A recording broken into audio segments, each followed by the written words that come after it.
Yeah. Thank you, everyone. Good evening. We're ready to start. So I would like to call this meeting to order. This is the meeting of Thursday, March 23rd, 2023. Roll call. It's me. President Miller, Here. Vice President Zuka, Here. Director Schmidt. Here. Director Wheeler, Here. Director Jordan. Here. We have a quorum. Thank you very much. So we'll stand for the pledge of allegiance. Yeah, first time in 3 years. First time, that's right, yes. Follow me. Pledge of allegiance to the flag of the United States and to the republic which stands one nation under God, indivisible, with liberty and justice.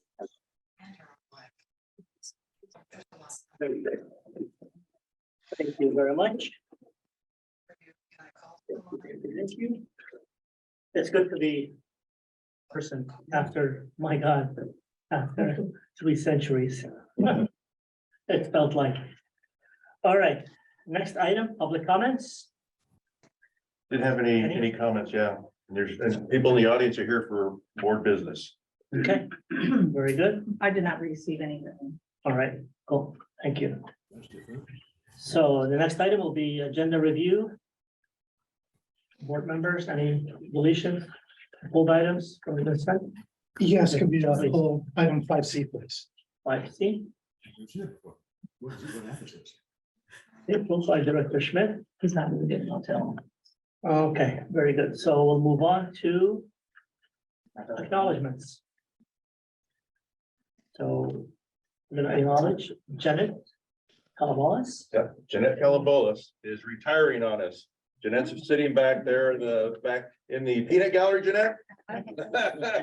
After 15 years of service for the district, she's decided that she wants to retire Do and something else. do something else. Yeah, and you know, today we had our bi-weekly safety meeting and wrap session and shared that with the staff. And I was telling them that when I first got here in 2015, one of the first things, one of the first things I did was go get a pair of work boots, right? At the Red Wing shoe store. Not being familiar with the area, Tammy goes, why don't you go with Jeanette? She needs to get some boots. So Jeanette drove me over to Redwood City to get the Red Wing work boots, That was your right? job today, huh? Yeah, and so we had an opportunity to just kind of chit chat about the district because I was brand new, you know, so it was great to meet her then. And great to work with her these last 7-8 years now. And I think a lot of us are going to be sad to see her go. And she was sharing with us her list of what she did over the years for the district. And I just wrote down a few things that before she brought it up, but I mean, it's just amazing. And I think it's indicative of what a lot of us do here. I mean, we wear a lot of hats in a small agency like this. You have to do it. But when she put it down on paper today, we were just going, holy cow. I mean, there's a lot of things. So just a few things that I wrote down myself. You know, the efforts that she put out to organize and have the local school children learn about water conservation from the district. You know, she was the one that I saw put together the events, the calendar that we have every year. In fact, we're going to do that in April. She won't be here for that, but we're going to celebrate the water conservation calendar. Field trips to the district office at 3 Dairy Lane. We would do that twice a year. You know, the staff had a great time putting together demonstrations for the students. Jeanette had a little classroom function in the boardroom where she showed them videos and talked about water conservation. It was just a great time. Lots of hands-on displays. The master gardener classes that you and Tammy would do sometimes on weekends to tell people, show people how they can grow drought-tolerant gardens in the Bay Area. The BOSCA, the water conservation, you know, efforts.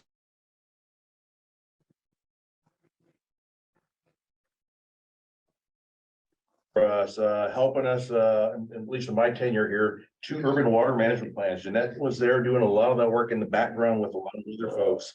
The water efficiency landscape ordinance, we call it WELO, right? When somebody has to make improvements to their landscape, they've got to follow that water efficiency landscape ordinance. And Jeanette has a process in place, and she was kind of going over that. And it's a very detailed process and something that is going to get more and more attention as maybe water becomes more and more challenging here in California. So she's also just a person that we would call on to do special projects, because we found out that she liked doing that kind of stuff. And Tammy figured that out. She goes, you know what? Jeanette's got this head on her shoulders. We got to give her special projects. She just thrives in that environment and she does a good job. So she helped us with the emergency response plan that we put together a couple of years ago. She was there working in the background hard, helping pull that together. And then she and I, in the last iteration of the local hazard mitigation plan, we were the people who did a lot of that work. You know, so she's just, you hear people use the term jack of all trades. You know, she was, I don't know, Jill of all trades, you know, helping out in many different areas for the district, you know, trying to make it better for our customers and for our employees and so on. And so we're going to miss that, Jeanette. You know, we're going to be sad to see you go, but you know, life's about change and you feel it's time for change for you. So I'm glad that, you know, we're here to celebrate that and you know, thank you for all the time and the efforts with the district and us. Yeah. Tammy, you want to add? So they forgot to add, you know, besides all the fun gardening workshops we did, it was just all the rebates and the swag and the community events that, you know, you were just always on top of because you were known in the community, right? Yeah. The folks at the city of Belmont knew you. City of San Carlos, do you remember the couple of years we did National Night Out over there? And we got to go visit all those food trucks, which was totally cool, right? Because they didn't have those in Belmont. We loved that. And being part of the library and all their programs, it was just fun, right? I mean, those days were all pre-COVID for us, but we had a lot of fun being out there in the community and making sure that they understood why we were there and how important it was to conserve water. So I am thrilled that you stuck with your plan. And you're doing it and you're doing your thing and you're going to move forward. And I just hope you keep in touch. So congratulations. Thank you. I wish you the best. Thank you. Thanks so much. And Go ahead, if I Kat. could, you know, I've only had the pleasure of working with Jeanette for about 6 months now. And about half of that's been disrupted by the flood chaos. So, you know, I have a different view. I didn't get to see Jeanette build up this wonderful conservation program, but instead what I see is a full-fledged, you know, thorough conservation program. And you know, I've also seen her just amazing compassion for her fellow employees as we go through, you know, all of this chaos and all of the care and work she puts into conservation as well as customer service. And that has just been an absolute thrill to be a part of and to witness. You know, and just one thing about conservation that's, you know, different than a lot of our jobs is it's not subjective. You can look at the numbers, you can see how our per capita water use has dropped so much in the last, you know, 10, 15 years when she's been running the program. The numbers are plain, you know, she's been very successful. So it's on us now to continue her legacy as well, but it'll be a pleasure. So thank you. Thanks, Kat. Good. Thank you. Any other comments from staff? I think Michael just joined. I don't know if he has something to say. Michael, did you want to say anything about Jeanette's retirement? Yeah, can you hear me? Yes. Yes. Okay, perfect. Wow, this whole Zoom thing's got me all flustered right now. Okay. You only had 3 years to get used to it, Michael. Well, yeah, whatever. Okay. So I actually really appreciated staff helping me out with this. Not good at putting these types of things together. So I'm just going to share basically some statements from staff regarding Jeanette. Stay, please. In my short time here, Jeanette has been a wonderful guide. Her understanding of the newbie has been very much appreciated and her words of wisdom taken to heart. I would like to thank Jeanette for all of the training and guidance she has given me since I've started.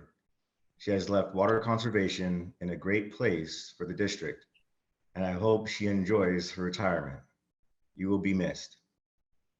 Jeanette has been an integral part of our water conservation program and public outreach. Jeanette has been responsible for coordinating many events in the community like National Night Out, Earth Day, and Public Works Day. She also initiated the calendar contest for the elementary schools in Belmont, which staff has always enjoyed receiving the poster submissions and getting to vote for their favorite ones. She's worked countless hours on our rebate programs and implementing the water efficiency landscape ordinance. Jeanette, as a person, has always been willing to do what needs to be done. She doesn't hesitate to lend a helping hand whenever it's needed. She's always honest and doesn't hold back what she's thinking. It's been nice working alongside her for all these years. I always appreciate Jeanette's straight to the point opinions and her sense of humor over the years. She embodied the culture of the district and did her job with pride for 15 years.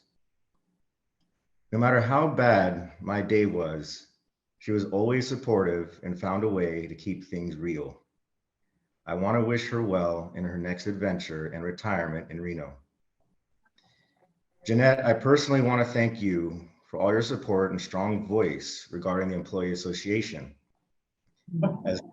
As president of the association, I am always needing help, new ideas, guidance, and support. You have always been my go-to officer for support, and you have never let me or the association members down. Thank you. Losing you is a big hit to the district and the association, but I am happy for you that you have made this decision and will improve your quality of life. This is definitely not goodbye, as I know we will keep in touch. Thank you, Jeanette.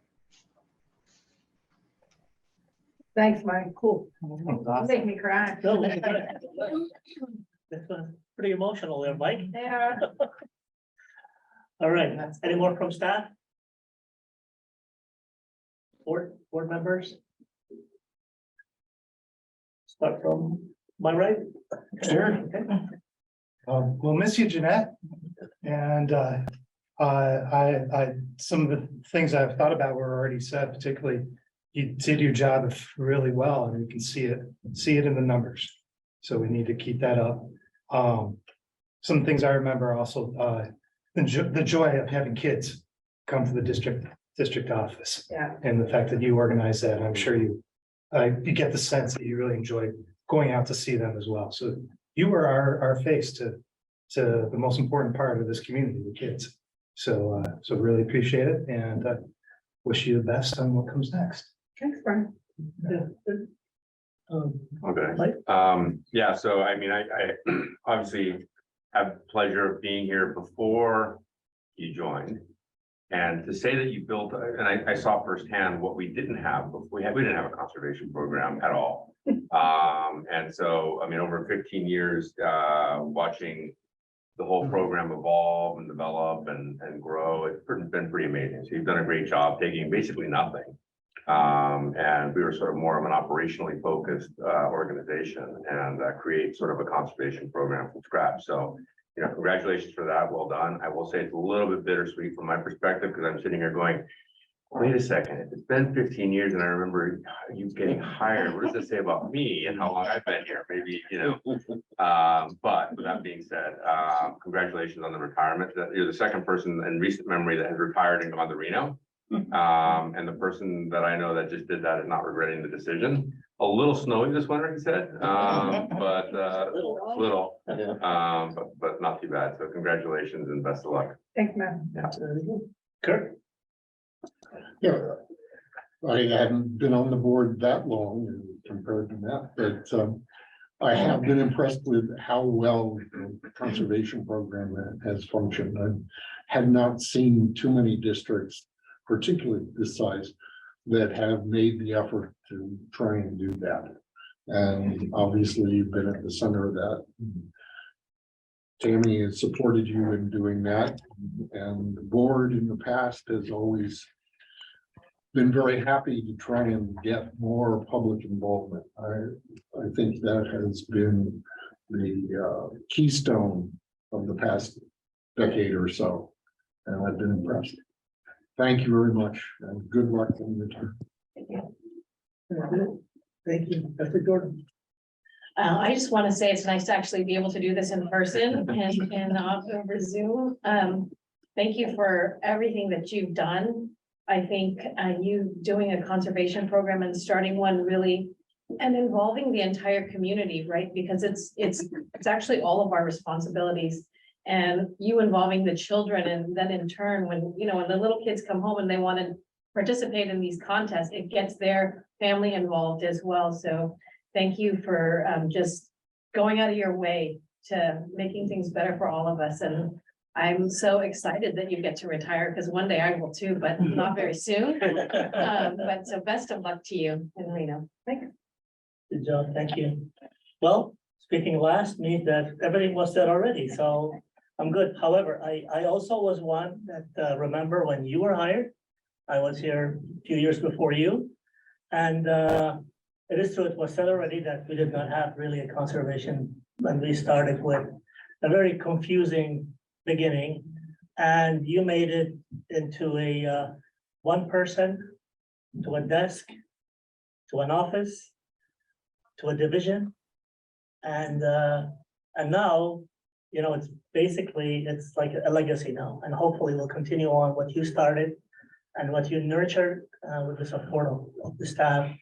And we have a good foundation and a good beginning, and we'll continue on where you left off. And I've experienced retirement and I don't regret it. I am enjoying it.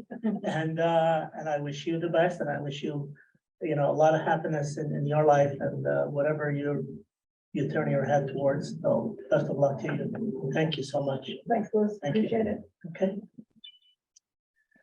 Very good. Well, congratulations, Jeanette. And Does Jeanette, do you want to?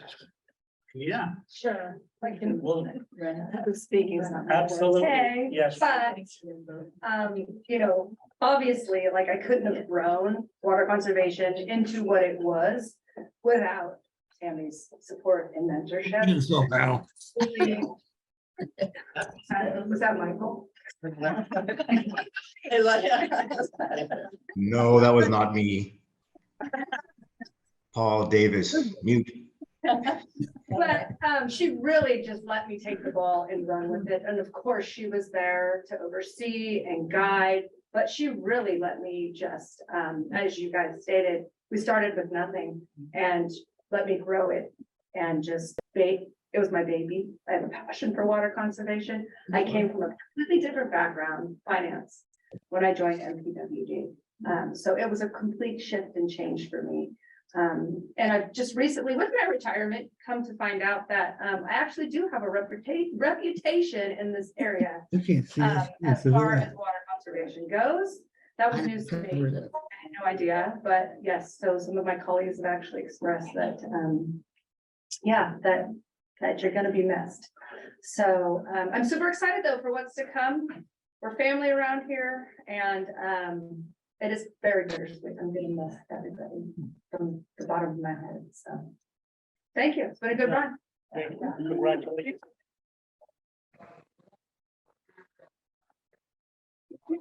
All right, we'll move on to the next item. You need to vote on her certificate We need to, of her certificate of recognition. Oh, on Jeanette's? Yeah. And then I can sign the hard copy. You haven't done it? No, that's I right. mean, because you're signing it, so you're Oh. taking an action. Yeah, I would think you would so do a quick vote. motion. Yeah, motion second. You don't need Motion to roll second call anymore. to what? To Sign approve the the certificate. certificate. Okay, absolutely, yes. I'll move to approve the certificate of recognition for Jeanette. Second, Calabaras, okay, so we have a Is motion. there another Jeanette that I picked? Really ambiguity in my motion? So we do have a motion by Vice President Luca and a second by Director Wheeler. All those in favor, say aye. Aye. Opposed? Motion passes. Legal, that's Yeah. cool? That's good, good. Thank you. We want to sign it. I have a fresh copy for the directors to sign. Okay, all right, excellent. So, ready to move on to the next one? Yeah, I see that big thing. I'm not gonna say anything. I'm gonna turn it over to You you. didn't turn over to me. Wow. Yeah, so I mean, it's again, it's with a saddened emotions, you know, for a lot of us. Yeah, somber, but happy. I think. That's right, yes, that's the same thing. Figured that we're also here to recognize Tammy and celebrate her retirement from the Mid-Peninsula Water District as a general manager for over 10 years. And, you know, I was talking with somebody here recently, and Tammy and I would joke around that, you know, people in her position, you know, managers, they are typically, you know, the targets when there's change in the seats in, you know, jurisdictions like this. You know, and she goes, man, Rena, I just want to retire and be able to have a cake to celebrate my retirement. So I think she made it. I think she made it here. We're gonna celebrate, make sure we have a cake for Tammy, folks. So she can celebrate because it's quite an accomplishment. So before the board today is a proclamation to recognize Tammy's achievements here with the Mid-Peninsula Water District. It was something that staff, you know, we all kind of got together and, you know, put in some facts that we knew about Tammy's professional life. Tammy even, you know, you can tell some of it she had, you know, helped us out here. And I want to give a lot of credit to Kat because she's the one who put it together and wrote it down and put it in the form that it is. And it's just a really nice proclamation. And if you don't mind, Board President, I'd like to read it. Absolutely. Is that Either okay? You or I will read it, and I think I'll turn it over. to Oh, you. great. Thank Absolutely, you. yes. Thank you. Proclamation honoring General Manager Tammy A. Rudock upon her retirement from the Mid-Peninsula Water District. Whereas on December 20th, 2012, the Board of Directors hired Tammy Rudock as their general manager. And whereas Tammy Rudock has served generously as a lifelong public servant with a career spanning more than 30 years and marked by continued growth, exceptional ethical standards, professional achievement, perseverance through adversity, including the 2000-2008 financial crisis and the COVID pandemic. And whereas Tammy Rudock remains humble and thankful to the many mentors who supported her in every step of her career, including from 1980 to 1991, when she was employed in the private sector as a legal assistant in Bossier City, Shreveport, Louisiana, to attorneys Graham Roberts, Pat Hennessy, Ben Paulitz, and John Frazier. And from 1991 to 1999, when she was employed by the city of Shreveport, Louisiana, first in the Shreveport Airport Authority, having been appointed by Director Roy Miller as Manager Administrative Services from 1991 to 1995, and Director Mike Strong, succeeded by Director Bob Game, in the Department of Water and Sewerage as Assistant Director from 1995 to 1999. From 1999 to 2002, having been appointed by City Manager George Eads as the Director of Public Works at the City of Coalinga in southwestern Fresno County, California. And from 2002 to 2011, when she was employed by the Cambria Community Services District in Cambria, California, having been appointed by General Manager Vern Hamilton as Assistant General Manager from 2002 to 2004, and then appointed by the CCSD Board of Directors as General Manager from 2004 to 2011. And from 2012 through present, when she was hired by the MPWD Board of Directors, including retired directors Dave Alcher, Al Stubing, and Betty Linville, first as a contract general manager and then appointed by the Board of Directors as general manager on December 20th, 2012 via resolution 2012-13. And whereas over the past 10 years that Tammy has led the Mid-Peninsula Water District, she has not only been a transformative leader for the district, but also an outward-facing dynamic leader and advocate for the smaller public potable water agencies throughout the Bay Area region. And her contributions to the district and the entire Bay Area water agency community are vast, pervasive, and unmeasurable. And whereas she has led the district with an open heart and passion for employees' morale and well-being, bringing advancements in employee safety, wellness, compensation, and incentive programs and benefits, fostering an environment of open communication and accountability, and navigating the district through the COVID-19 pandemic. And whereas her adept technical leadership, she advanced the rigor, breadth, pace, and accountability of the district's capital improvement program, including completing a calibrated hydraulic model that is updated real time and serves as a backbone of the district's capital improvement program, and identifying and advancing projects that best use the public's funds to invest in the infrastructure to ensure the district is able to provide its customers with a safe, high quality, reliable, and cost-efficient supply of water. And whereas through her skilled financial leadership has brought the district to an enviable, strong financial position by fully funding other post-employment benefits, otherwise known as OPEB, to protect health benefits for all employees, fully funding the district's CalPERS pension obligations, growing the district's net financial position during her tenure by more than $20 million, and reinvesting it back into infrastructure and establishing prudent reserves, working diligently to minimize the cost burden to customers securing the board's support to issue $20 million in debt to fund the district's capital improvement program, and recommending a balanced budget every year, even during drought years, and always ending in a positive position. And whereas she embodies the spirits of collaboration and transparency through strong working relationships she has built and maintained with the district's board of directors through several membership changes, established enduring relationships with the community, the city of Belmont, regional water agencies, colleagues, and stakeholders, and has earned the District Transparency Certificate of Excellence from the California Special Districts Association Special District Leadership Foundation for outstanding efforts in promoting transparency and good governance. And whereas she is innately a planner and always looks forward to the future, providing mentorship to future and emerging leaders inside and outside of the district, preparing succession roadmaps for herself and other near retirement employees, and taking well-calculated risks on technologies and policies to support the district's mission, as well as for continued growth and betterment of the district and the region. And whereas through her innovative and forward-thinking leadership, the actions listed above and many more, she leaves behind an enduring legacy with the district, and without any doubt will continue to do so with all of her future endeavors. Now therefore be it resolved that the Board of Directors of the Mid-Peninsula Water District express our sincere appreciation and gratitude for Ms. Rudock's dedication and commitment to the district, congratulate her on the occasion of her retirement from the district, and wish her the best and continued success in her retirement and future endeavors. Adopted by the Board of Directors of the Mid-Peninsula Water District on this 23rd of March, 2023. Tammy, congratulations.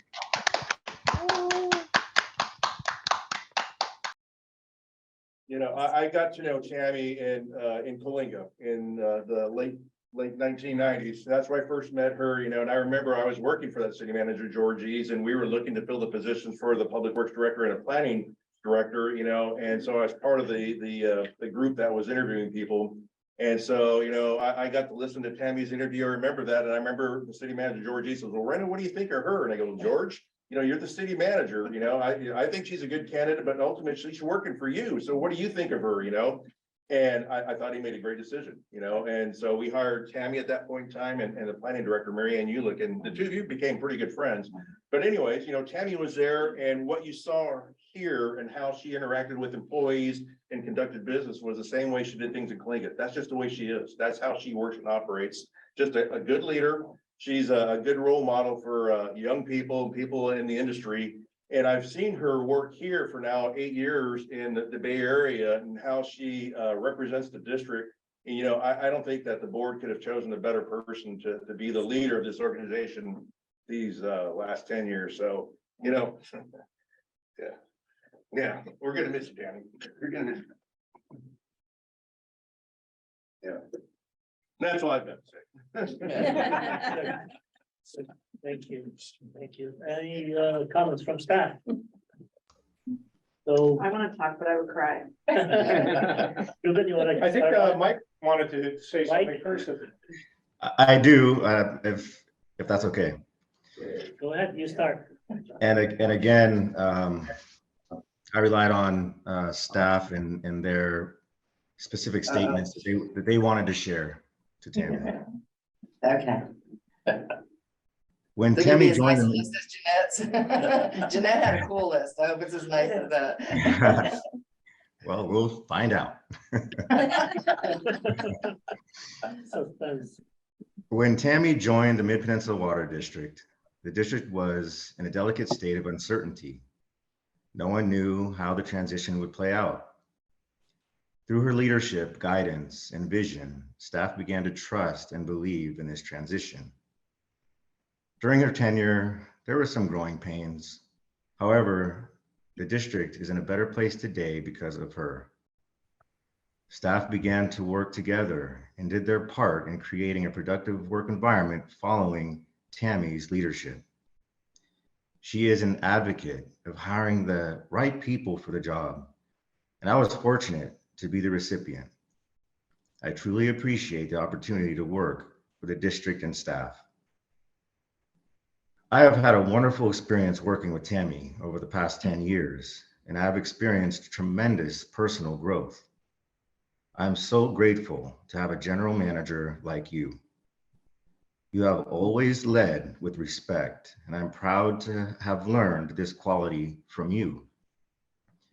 You've been the best leader anyone can ask for. Huge congratulations to your retirement. I wish you would stay a little longer. In my short time here, Tammy has proven to be a valuable wealth of information.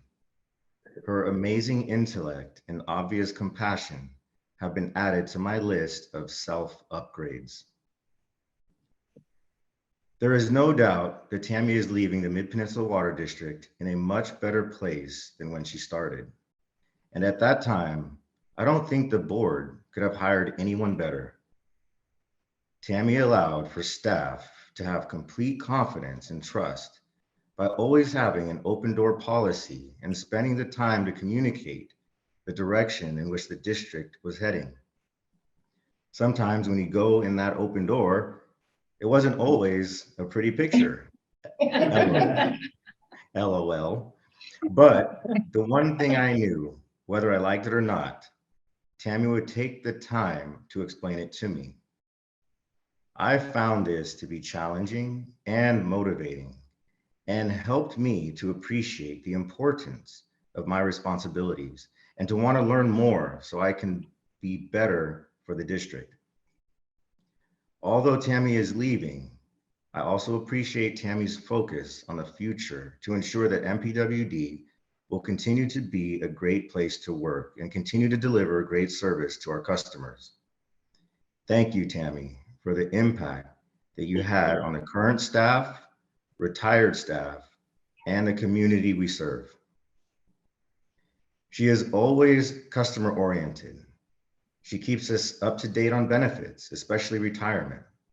I really appreciate the incentive program and her desire to keep us healthy.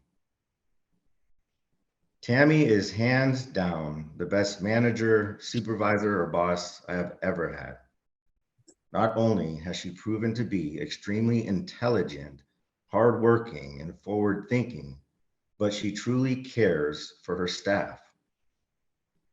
Not only did she improve the district in many ways, as mentioned in the proclamation, but she has, through her leadership, inspired her staff to improve in life, professionally and personally.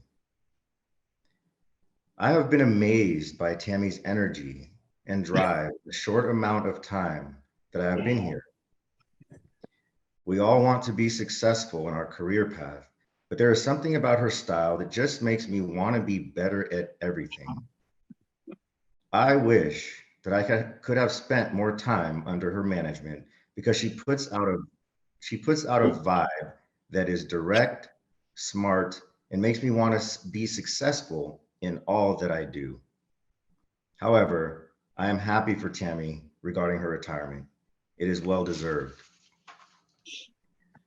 Parting is always bittersweet, and we thank you for your devotion, efficiency, wit, and good sense. Your professionalism and invaluable contributions will be missed. You have been a source of motivation and a mentor to many, as well as to myself over the years. And I regard and appreciate that guidance and leadership so openly imparted. So as your work chapter closes and your next big life adventure begins, relax. Enjoy your time off. Try something new. Inspire. Relish the small things. Explore new places. Make time for yourself. Entertain family and friends. Nap frequently. And remember, the best is yet to come. A couple of months ago, with Tammy's retirement in mind, some employee association members had an idea. Since then, the association has voted and have agreed that tonight we will make a heartfelt request to management and to the board of directors. The employee association feels strongly that Tammy has earned the awesome privilege of having a tank site or pump station named in her honor. In 1963, our Hersom tank site was named after Arnie Hersom, who was an effective leader and general manager from 1950 to 1963. Our Hannibal pump station is named after Hardy Hannibal, who served as a director of the board from 1937 to 1968. Since then, no site has been renamed after a general manager or director. It's not a privilege that every general manager or director receives as an enduring marker of their legacy. But the association members agree that Tammy has set the bar on many levels, as has been discussed in depth this evening. She stands alone at the top of a list of great managers.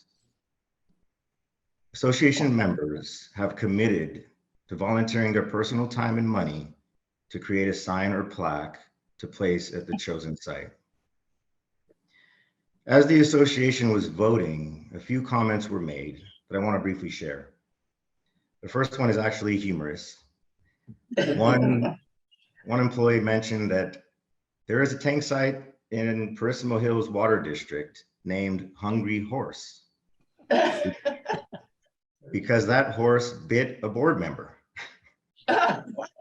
And since Tammy has not bitten anyone so far, I say go for it. Yes. Another comment was, having one of our sites named after someone shouldn't be something that just any GM gets because they worked here for a long time, or they had one great accomplishment. It's like having our 0 to 5% scale for our evaluations and merit increases. In order for someone to get that 5% recognition, they would have to go above and beyond. My vote is yes. Tammy has gone above and beyond for the district, the community, and the MPWD staff. One other comment was, absolutely yes. Tammy has done so much for me personally. She is a really good person. This request from the Employee Association says a lot about how staff feels about and respects Tammy and her leadership over the years. At this time, the Mid-Peninsula Water District Employee Association respectfully requests management and the board of directors to seriously consider naming a site after Tammy Rudock. Thank you. Awesome. Thank you, Good Michael. job. Good job, Mike. Thank everybody for me too. That's pretty cool. Pretty cool comments. I want cake. Good. So. On the seventh, Yeah, yeah, please. Absolutely. You want to go first? April 7th, we'll have white cake with white buttercream frosting. That's right. That's what you want. There was a few of us that were here when Tammy came on board. I'm looking at Lewis and Matt, I think, and Julie, I think was with Hans and Bridget. And when people tell you that a culture and an organization can't be changed, it can. Because where we were 10 years ago and where this organization was 10 years ago, and what Tammy did for this organization and has done over the 10 years is transformational. People throw that word out, they use it. You're a wonderful manager, Thank you so much. That's nice. but you're a transformational leader. And there's a difference. And I'm on the hugging side of the scale, so I do end up getting emotional and crying. So you are by far the best boss I've ever had. And I've had quite a few through my work in agencies and working for an agency and then in the private sector. I've never had a boss like you. And to me personally, and to this organization, you meant a lot. Where we were 15 years ago to where we are now, and all the things that you've accomplished.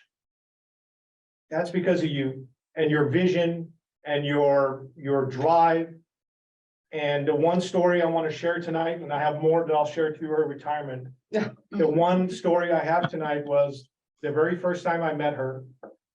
We had messed up, with this grading or little cleanup around the fire hydrant.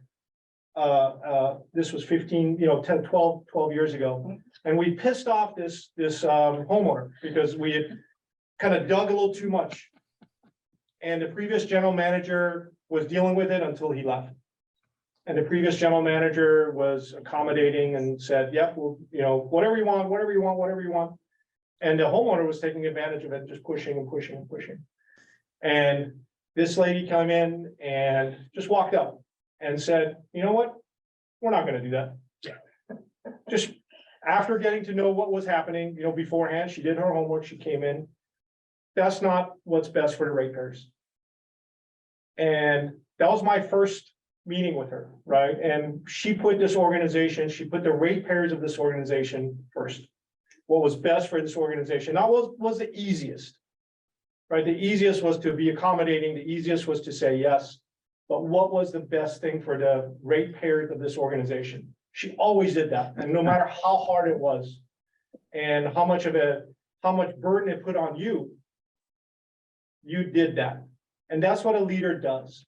A leader leads. And you are by far the best leader I've ever met. And I've had the privilege of working for you. And I want to thank you for this organization and for me personally. I appreciate that. It means a lot. I can't believe you remembered that story. I mean, these guys all remember the street address. I don't even remember the street address. That was right after I started. So, yeah, I appreciate And that story. I'll end with echoing what Mike said as far as I've worked for a lot of districts. I worked for a lot of different agencies. I've worked in an agency. I've worked for a lot of agencies, and naming a site is not something that comes, should happen all the time. But the transformational leader that this person is, then what she did for this organization, where we were versus where we are now, in my humblest engineering opinion, definitely deserves consideration on a board level. If I had to suggest a site, I would suggest a award-winning Buckland tank site. That she was the reason that this project got built, and it was an impossibly difficult project. And the only reason it got built was because of this young lady in front of you. And if there's a site that someone asked me, that would be the site, because she was the reason that project got built. She was the reason we won an award and it got recognized. And thank you. Thank you. I appreciate that, Judah. Those are nice words. And thank you, Michael, if I didn't say it loud enough. I really appreciate that, and I hope you pass that on. That's an incredible idea. I love all the tank sites that I've been up to and all those elevations, especially at West Belmont and at the Mezes tank site, when I finally got to figure out where that was and why he loved it so much and wanted to build a house there. I don't blame him. The views are amazing. I mean, they're just amazing, and they're amazing from Buckland. So thank everyone in the Employee Association for those ideas. It's incredible. It's really incredible. I will do that. Thank you. Very good. Anybody else? Julie? Yeah, I know I spoke when you first announced your retirement, and I said some kind words about you, and so now I'll just say I agree with everyone about, you have done a fantastic job, and just personally, I will miss you a lot. And I demand that we get together and continue our relationship, and I'm not gonna let you sneak away without, getting together. Thank you. I appreciate that. Thank you. Wish you the best. Thank you so much. I appreciate it. Ellen? Yeah, and I've worked just a little bit here with Tammy, but I think everyone knows we've worked together at Cambria for a number of years. And I can't add much to what others have said, but build on what Jubin was saying about being a great leader. It's a matter of caring about the people, being good with people, employees and ratepayers, but also, tough but fair. It's a lot of times, well, not a lot, but some people just want to, get along with everyone. And so they'll just say yes to everything. And that's not being a leader.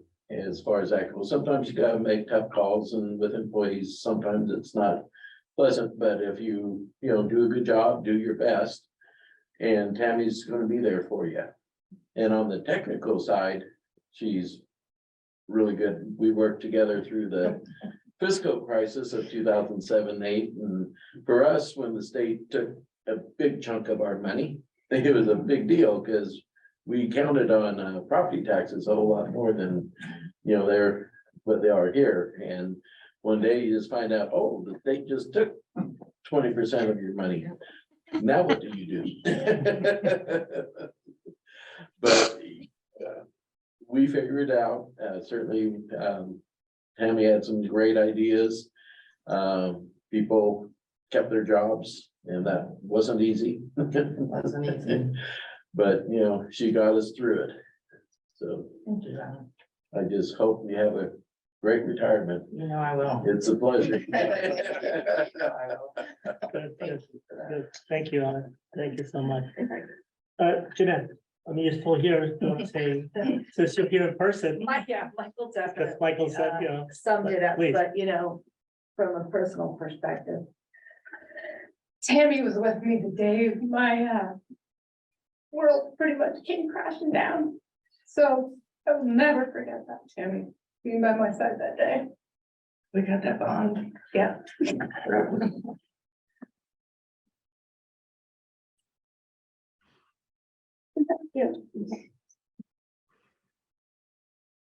Monique, No, I can't talk. no. I just want to say that I also had the pleasure of working with Tammy and Cambria and here, and I'm gonna miss her. But congratulations. Very good. Everybody else? Yeah, please. Yeah. Kat. So as Rhonda mentioned, I had the honor of putting together Tammy's proclamation, and it really was an honor. I gathered input from everyone. And I tell you, Tammy, you had way too many accomplishments. No,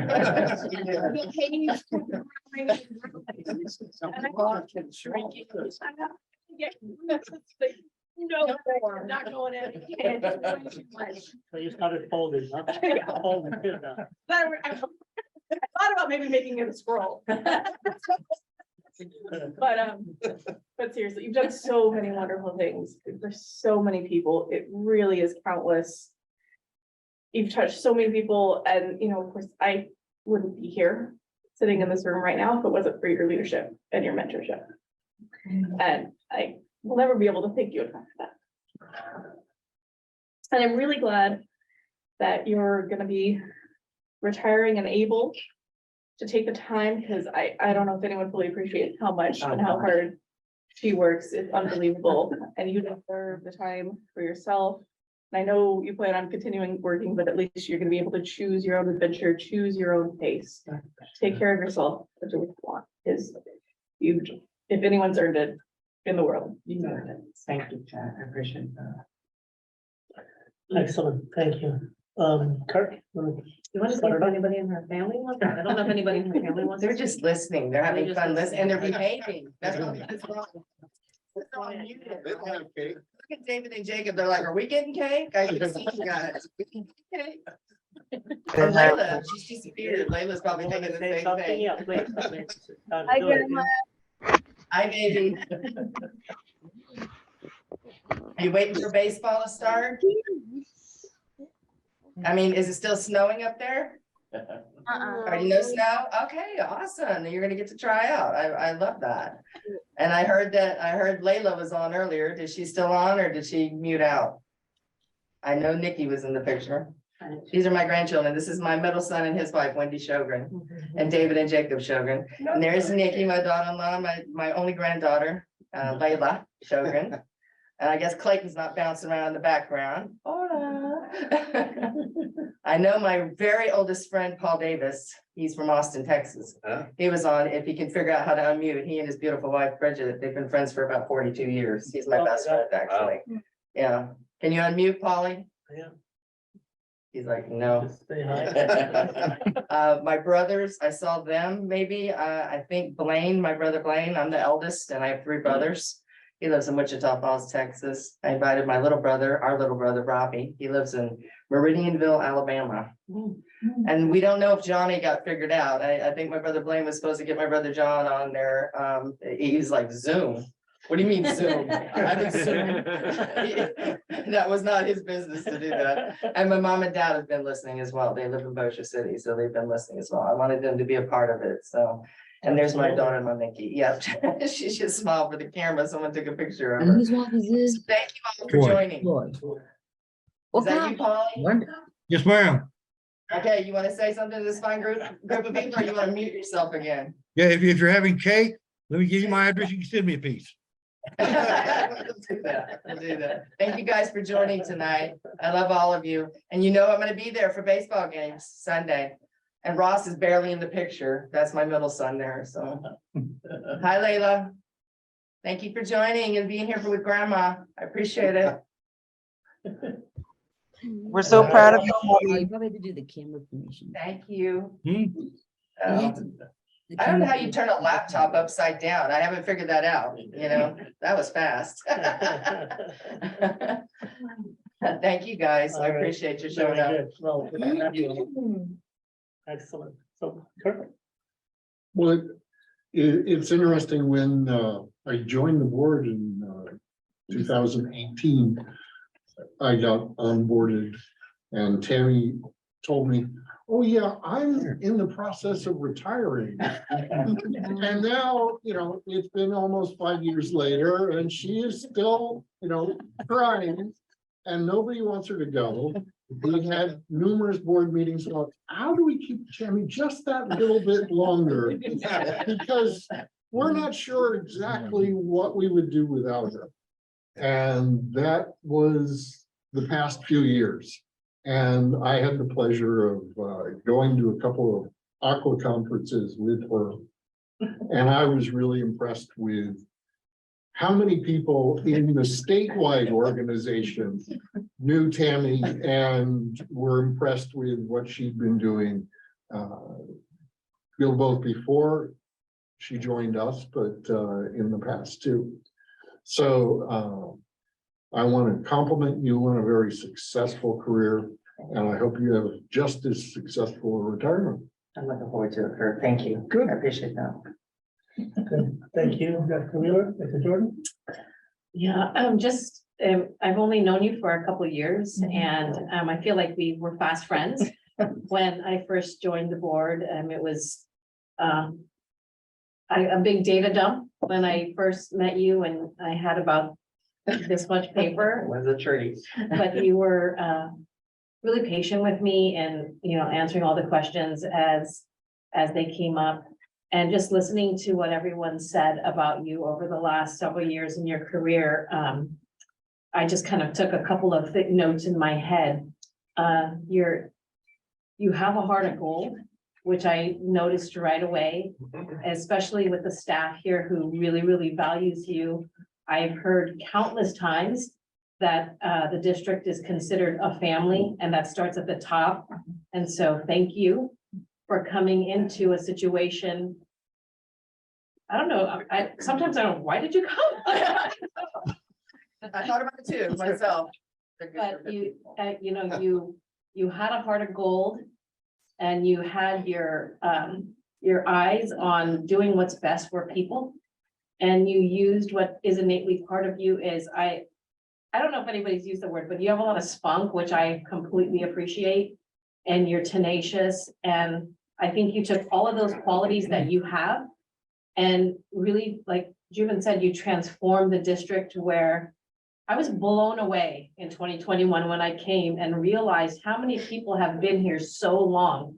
It speaks volumes of the whole organization. And so that said a lot to me as a newer board member, and I really wanted to try to get to know people, but it was pretty difficult during the pandemic. But you were able to communicate with me if I had questions. You know, I did come in, I think, during the pandemic, and then I did get to meet people. But the leadership and you did tell me in my first meeting, I'm retiring. That was in 2021. All you've been doing. I know, I'm checking forward, right? You know, 10-year plan. it's service, okay? But you, I mean, you knew you were retiring, but you were still concerned about the future of the district. A lot of people retire, and rightfully so, and they just kind of go off and do their thing. But you didn't want to leave you wanted to leave it better, and you wanted to leave the future even brighter. And I was really impressed with the succession planning that you did. And then also agreeing to stay on to, to mentor Kat and just help the district keep flourishing. And the legacy that you're leaving behind is, unparalleled. I've only worked in the public sector and I've had some good bosses, but I don't know that a lot of people talk about a company and organization as a family. So that just speaks volumes about your leadership. I'm really excited for you that you are getting to retire. I'm happy that you're sticking around town, because then you and I can actually go out. That's right, that's right. And, we don't have to talk board business. No more, Or we yeah. could if you wanted to, but, thank you for just being who you are and having just this heart of gold to make sure that you just leave things in a better state. And just the mentorship, listening to Jeanette tonight, just really warms my heart of how you just really care about people. And that's something that's, that's immeasurable. So thank you. Thank you. Yeah. Yes. Started with us. I thought about this a lot, actually, it's been 10 years. I don't know, it seems longer, if that's a good thing or a bad thing. Yeah, it has been. Yeah. Remember?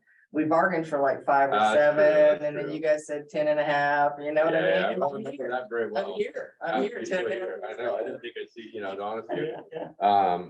But I mean, I thought about what to say tonight, and I guess, what I wanted to kind of.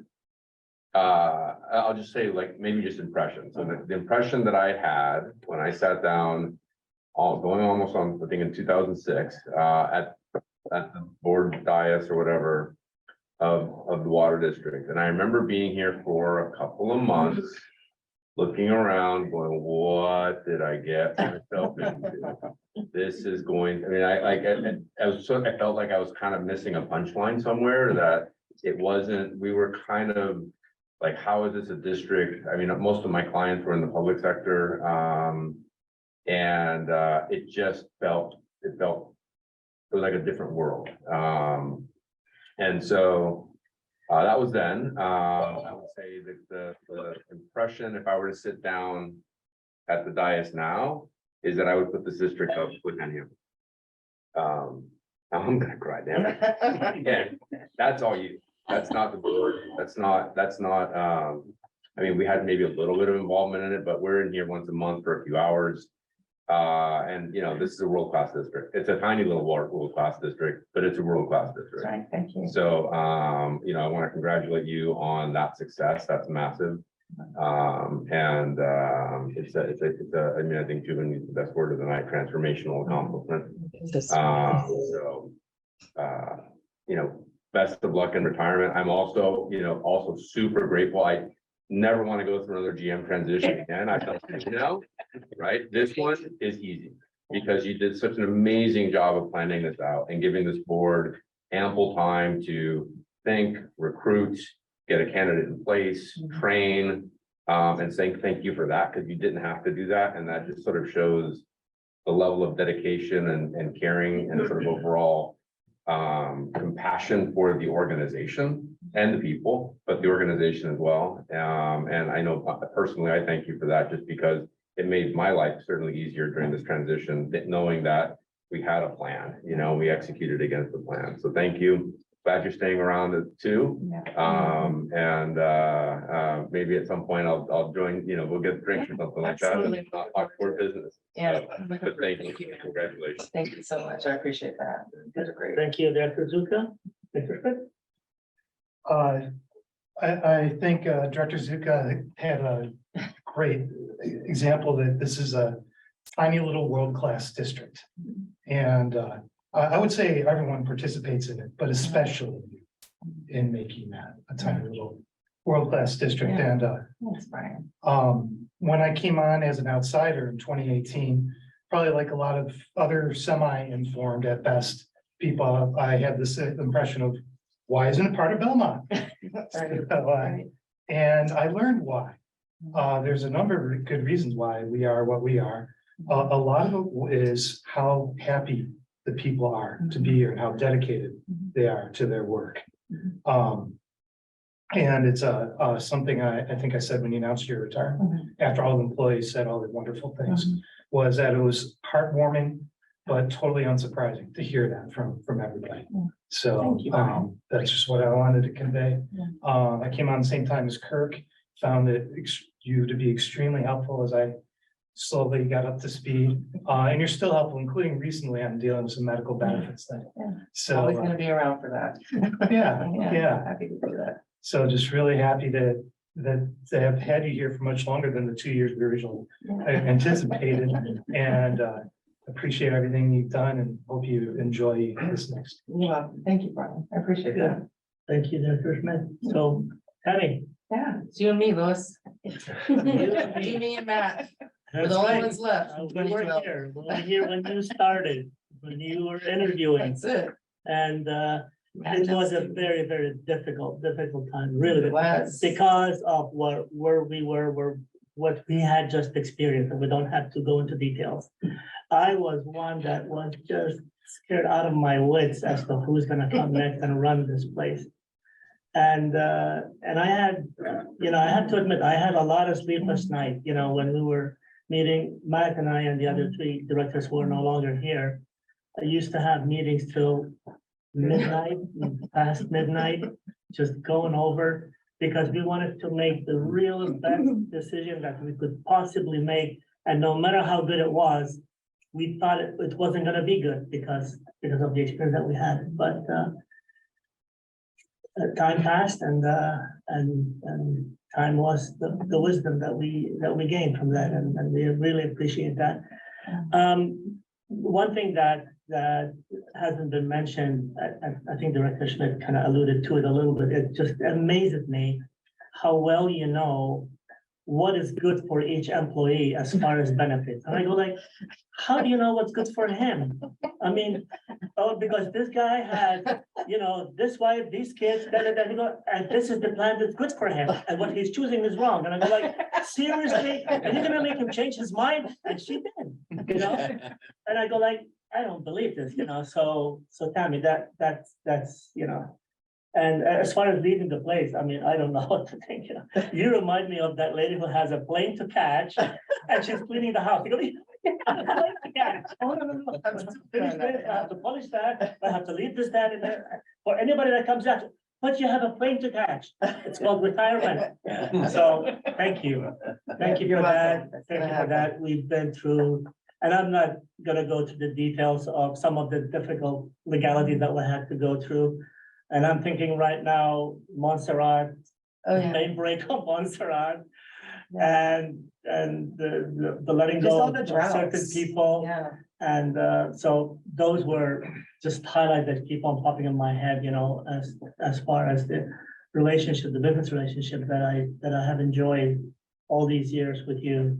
And I'm truly blessed. And I've had bosses, I bossed around, but I tell you, you are a gem. Yeah, So much appreciated. thank you so much. Yeah. Good luck to you Yeah. and all the best. I promise I am retiring. I am going to be. My last day is Yes, next she Friday. said- Won't even be here the whole day. She's Okay. like, Louis, you know what? Do I calculated this? When you're gonna be president, I'm gonna be retiring. I'll go like. So mad. What, I got many texts for a few weeks after that. Yes. I couldn't do any of it. I mean, it's so nice to get all these accolades, but it's every one of us, right? I mean, you guys are volunteers and you do the work and, being fortunate to work back again with people that I've worked with, Rena and Monique, I mean, come on. I mean, these are a dream team here, right? And if you can get them back and they can work with you, it's awesome. And it didn't just benefit me, it was the district, right? It was the employees and it was the community and it is fun. I do know a lot of people because I've been in Region 5 because Cambria was in Region 5 for Aqua. So you get to know people and I wasn't building the relationship for me, even though I have all these wonderful contacts. I was building it for the district because we should be premier. You're gonna do something, you don't do it half-assed. Sorry, Mom. I know you're probably listening. You do it full bore, right? And I didn't care that we were small. I still don't. Oh, yeah, we're 8,200 connections and we're up against, you know, the East Bay Muds and the Alameda County Water District. We're the very best. I wanted to make sure we're the very, very best. And with employees, I made a commitment. I told them, you know, hey, look, I don't know anything about this trust, this OPEB trust. I swear, I even went to the board because you guys kept saying, what are you doing about that trust? And I go, I don't know. We did PAYGO down in Cambria and I didn't have time to work with district council because employee morale was number one. And we were working all very hard and we were very dedicated to trying to improve that. And then once we learned it, I just explained it to the employees and said, keep an eye on this. Keep an eye on this because my commitment is to work with the board and with you to get this thing funded. Because once I started learning about it, that was the whole goal. So you gave me those opportunities. The board's before you, the board now, you've always been supportive, even when we didn't agree. You knew the boundaries, you know, or even if we didn't agree on the boundaries, we talked about it. Sometimes figure out how to get in the grandma thing. we did it, right? And I respect that. I like it. Just what Jeanette said earlier. She just let me go. Y'all had to try to rein me in a few times over the years, right? But slow down, Tammy, that's too much. I'm willing to accept that. I'm willing to accept that, and I talk too fast, but you still kind of let me go and you let us go. Because when you did that those risks, they were healthy and they were reasonable, and you knew I wasn't gonna go overboard or hog wild because of all the things in the places where we've been. You know, we wanted to be better. So thanks to everybody, all the employees, district council, district, I couldn't have done it without you guys, Joan Coben or Joan Castman before you. You know, knowing that you were always there, Juben. I mean, I couldn't have had a better sounding board, right? And even before Rena came to work here, he and I were still meeting. You know, we were friends and we met, you know, before when he worked for the city of Fresno. Same with you, Monique, you know, before we met up at Aqua. And again, it said, hey, what are you doing and how's it gonna be? And then I just purely got out on my knees and begged out. I mean, I'm just gonna fess up. I just begged him to come out of retirement, to come up here and help us. So I want to thank all of you. I want to thank you for what you do. I want to be here for Kat and knowing that, you know, I knew her before she came here and knowing that I'm not going anywhere and I'll be around because I do still deeply care about the district. I care about where we are and where we're gonna go. And I'm gonna be keeping an eye on things. Okay? I'm gonna be keeping on. And all the employees, you just know I'm keeping an eye on that OPEB trust. I'm gonna be keeping an eye on that for our benefits to move into the future. So thank you, Thank you. really deeply for the opportunity, because it's been fun Thank you. at times.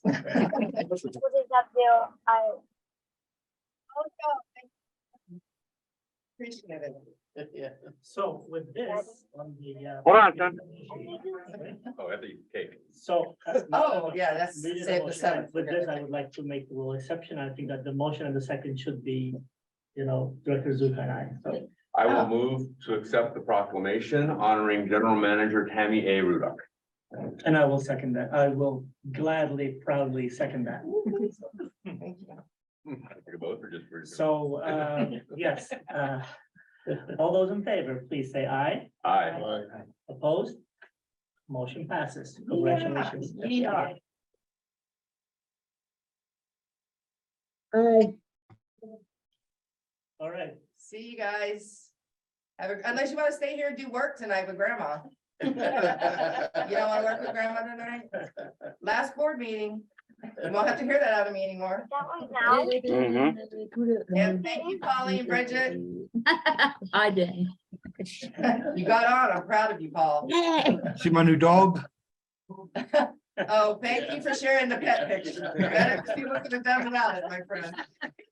Waiting for his cake. Okay. I figured somebody's dog was gonna jump in the picture. Good night, you guys. See you, David, Jacob, Layla. Good night. Thank Good you, night, guys. boss. Good morning. Good night. See you guys. All right. Love you too. Okay. Ready to go? Okay, we'll continue on with item number 5, which is the consent calendar. And we have item 5C poll. So, Director Schmidt, you wanna? Yeah, I just wondered if we could get a brief summary of the item, since we only got it yesterday afternoon. And, I did have a question by I think the reserve figure was under 10% instead of 10%, although maybe that's just what the consultant sense, but Please. Yeah, happy to explain. So, we, are trying to move as fast as we reasonably can, getting the architect on board, knowing that, this is gonna be a long project. And every month that we extend the project, we pay rent here. So with that in mind, we kind of push to get it on, this agenda. When, normal circumstances, we would have waited till next month. And so you'll probably notice that the line in the agenda said a budget not to exceed 110,000. That's because we didn't have the final number from the consultant, and we wanted to make sure we were over and not under, and the actual resolution is for 95,000. So yes, the reason the contingency was less than 10% is because the architect put their own contingency in there, which calculated to just, 9 and some odd change %. And then we just rounded up to 95 to have that work that, obviously this will be, a multi-phase project. This scope of work, the way they laid it out, and I think it's a really good plan, is to start with 3 preliminary conceptual designs for how to rehabilitate the existing site, narrow it down to 2 plans that they'll do a high-level cost estimate, phasing, computer visualizations that the board will be able to see and think about, and then ultimately a facility study report for the site building and design. There likely will be follow-on studies that will need to support whatever the next plans are, but you kind of need to know where you're going before you know what the next studies are. So, we went with the architect's contingency for that, and it seems reasonable knowing that, it's gonna be a long project. I don't know if anyone wants me to go over kind of the selection process or any of those details. no, I just wanted, personally, I just wanted to get a little bit more, since it was so recent. That's all I needed. Okay, all right, can you just go briefly, on that? Yeah, sure. So we did release an SOQ. We got that out as quickly as we reasonably could. And we made it clear in the SOQ that it was an urgent project. We compiled a list of architects to send it to based on responses. North Coast County Water District got on a very similar project they put out to bid. Parisma Hills, a similar project they put out to bid. Also, the San Mateo County Mosquito and Vector Control District that I'm involved with, a similar project that they're undertaking. As we built that list kind of based on the best responses others had received. I reached out to each of those architects and confirmed that their contact information and kind of gave them a chance to inquire. And so there were a couple architects that said they were going to submit that didn't, and I followed up with them and they said it was just the timing. They knew it was urgent and knew it was a priority for us, and they were just concerned with their workload they would be able to make. So we only had 3 submittals, and Nolan Tam was just exceptional in all of the references that we talked to, and they seem like they'll be, and they have been so far in interviewing them and the follow-on meetings we've had, they've been wonderful. So I think they're a very, very strong selection. Kat's done a lot of work on this and can't thank her enough. And I think we have a good architectural team to kind of help us vet, what we need to do, the next steps. And part of, again, what we want to do is whatever we build or rehab out there is going to last for 50, 75, 100 years. And it's going to, be sustainable, and it's going to take into account that, climate change is going to have, potential flooding impacts. So what are we going to do? So we're going to be taking a look at all of those things. We want to get staff involved. I've always had the way I'd like to work is when we do things like that, get the people who actually, live in the building, have to work in the building, get their input in it too. So we'll involve them as well. It's just not going to be something that Kat and I and Monique are going to do. We're going to have some discussions with the people out there to find out what they think. And so that we have just everybody's input on what we're going to do. And then we'll come to the board and tell you, this is what we see. And these people have done some pretty good work, sharing what they found for some of the other customers. We like what they've shared with their clients. So we're hoping that they'll be able to provide the same kind of, information to the board so that we can take some good steps forward here, not too soon. Just like Kat And says. actually, this is going to be part of the capital, the improvement project that we had slated for that, regardless of the storm and regardless of whatever Right. happened. Okay. Now, this was part of our capital improvement program. It's just, things like buildings like that, they're just not the high priorities. For us, the priority is that the pipelines and the tanks out in the field. But this flood has just pushed it, far ahead. We've got to do something about it. Good. All right. Awesome. All right. Seeing no other questions on the consent calendar. Brian, would you? Sure, I'll move approval of the consent agenda. Okay. Okay, we have a motion by Director Schmidt and a second by Director Wheeler. All those in favor, please say aye. Aye. Opposed? Thank you. Okay, we'll move on. Hearing and appeals, none. Correct, Monique? Correct. All right. So the Mid-Peninsula District fiscal year 2016-21 capital improvement project program and the 2016 COP financing, none. And then we'll move on to the regular business agenda. So the first item on the agenda is consideration resolution 2023-07, ratifying letter of agreement between the Mid-Peninsula Water District and the Mid-Peninsula Water District Employee Association for the March 26, 23 through September 30th, 2027. So, Brennan? Yeah, thank you. Thank you, Louis. And One of the things that we were hoping to do before this lady here retired was to have a negotiation with the employee association. Their contract was slated to end in September of this year. And so we took that opportunity, and Tammy put together the management team. We sat down and discussed, and I know Michael Anderson, as the association's president, got together with his folks, and they started talking about, what they were looking for. And as the board knows, we met with you in closed session and thought, hey, look, we'd like to have some authority from the board to go out there and negotiate. And here's some things that we thought about.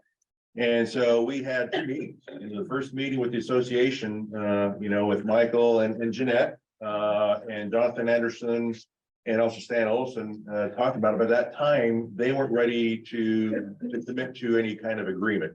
They really hadn't seen what we wanted to talk about, but we shared with them what we thought and what the board thought, that we wanted to make sure that, because we're struggling to get water system operators, we felt that it would be important to put the employees' salaries and some of their benefits in a situation that would attract some employees. And I'm glad that when we had the conversation with the board also felt that way. So when we took that to the employee association, the second time we met, they'd had that discussion with their employees on their own time, and they said, holy cow, what more can we ask for? The board, the management staff is saying, we want to take care of our employees in a really good way. So they were ready to sign. And so after just 2 meetings, we're here, quickly to the board saying, look, we've got a ratifying letter agreement with the employees.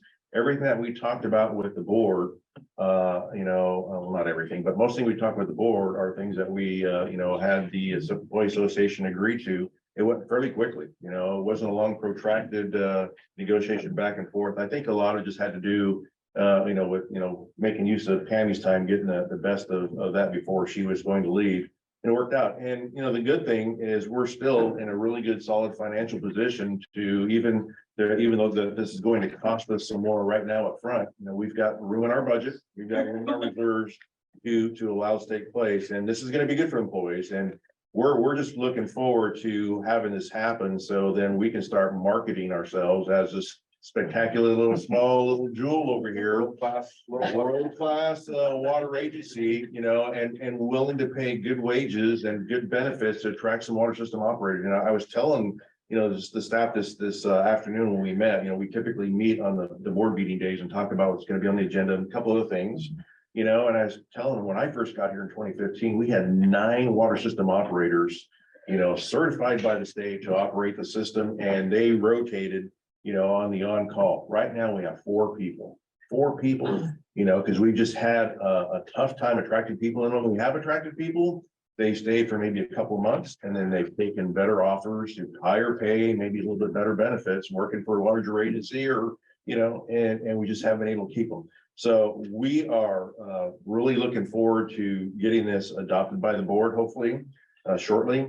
And it's gonna put us in a position so that, you know, we can start, you know, putting a recruitment out there and attracting some people. We think we're gonna have a much better, position in trying to attract. Tammy, I don't know if you want to say anything. This is the last time you're gonna. I do know, this. don't you, you're probably gonna want me to shut up after this item, but you know, to me, it was being responsive to what we thought we heard the employee association ask for.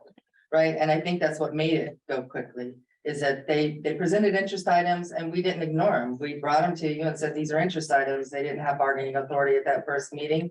And I think that's important, is just to say, look, we heard you. And so we think we've addressed it with many of these items, even if they aren't spot on, or they may not be exactly how much money you might have wanted, or even, you know, the authority that we sought, it still was the right thing to do and fair. So I think they went well because of that. And again, it's leadership and it's about all of us being involved, because they know that we don't do this unless we have authority to get out there ahead of it. So I'm proud of the management team. I'm proud of the association, the bargaining unit. Yeah. I know Michael Anderson had a tough job. I'm certainly not blowing smoke up, you know, his tailpipe, because he definitely understands and knows over the years what he's had to do to keep the employee association going.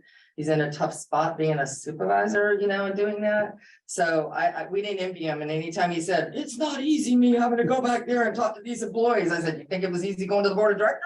Okay, so he knows that, you know, everything was in good faith and what we thought was fair and what we thought was reasonable. And I believe that that's the message he took back. So really appreciated, Michael. Yeah. And I know that this is a huge item for every one of you to have off your plate going into the next leadership. You know, it really is, because it really does help you just really get out into the weeds and do your jobs and focus on projects and how you're going to build the next team and create your next legacy.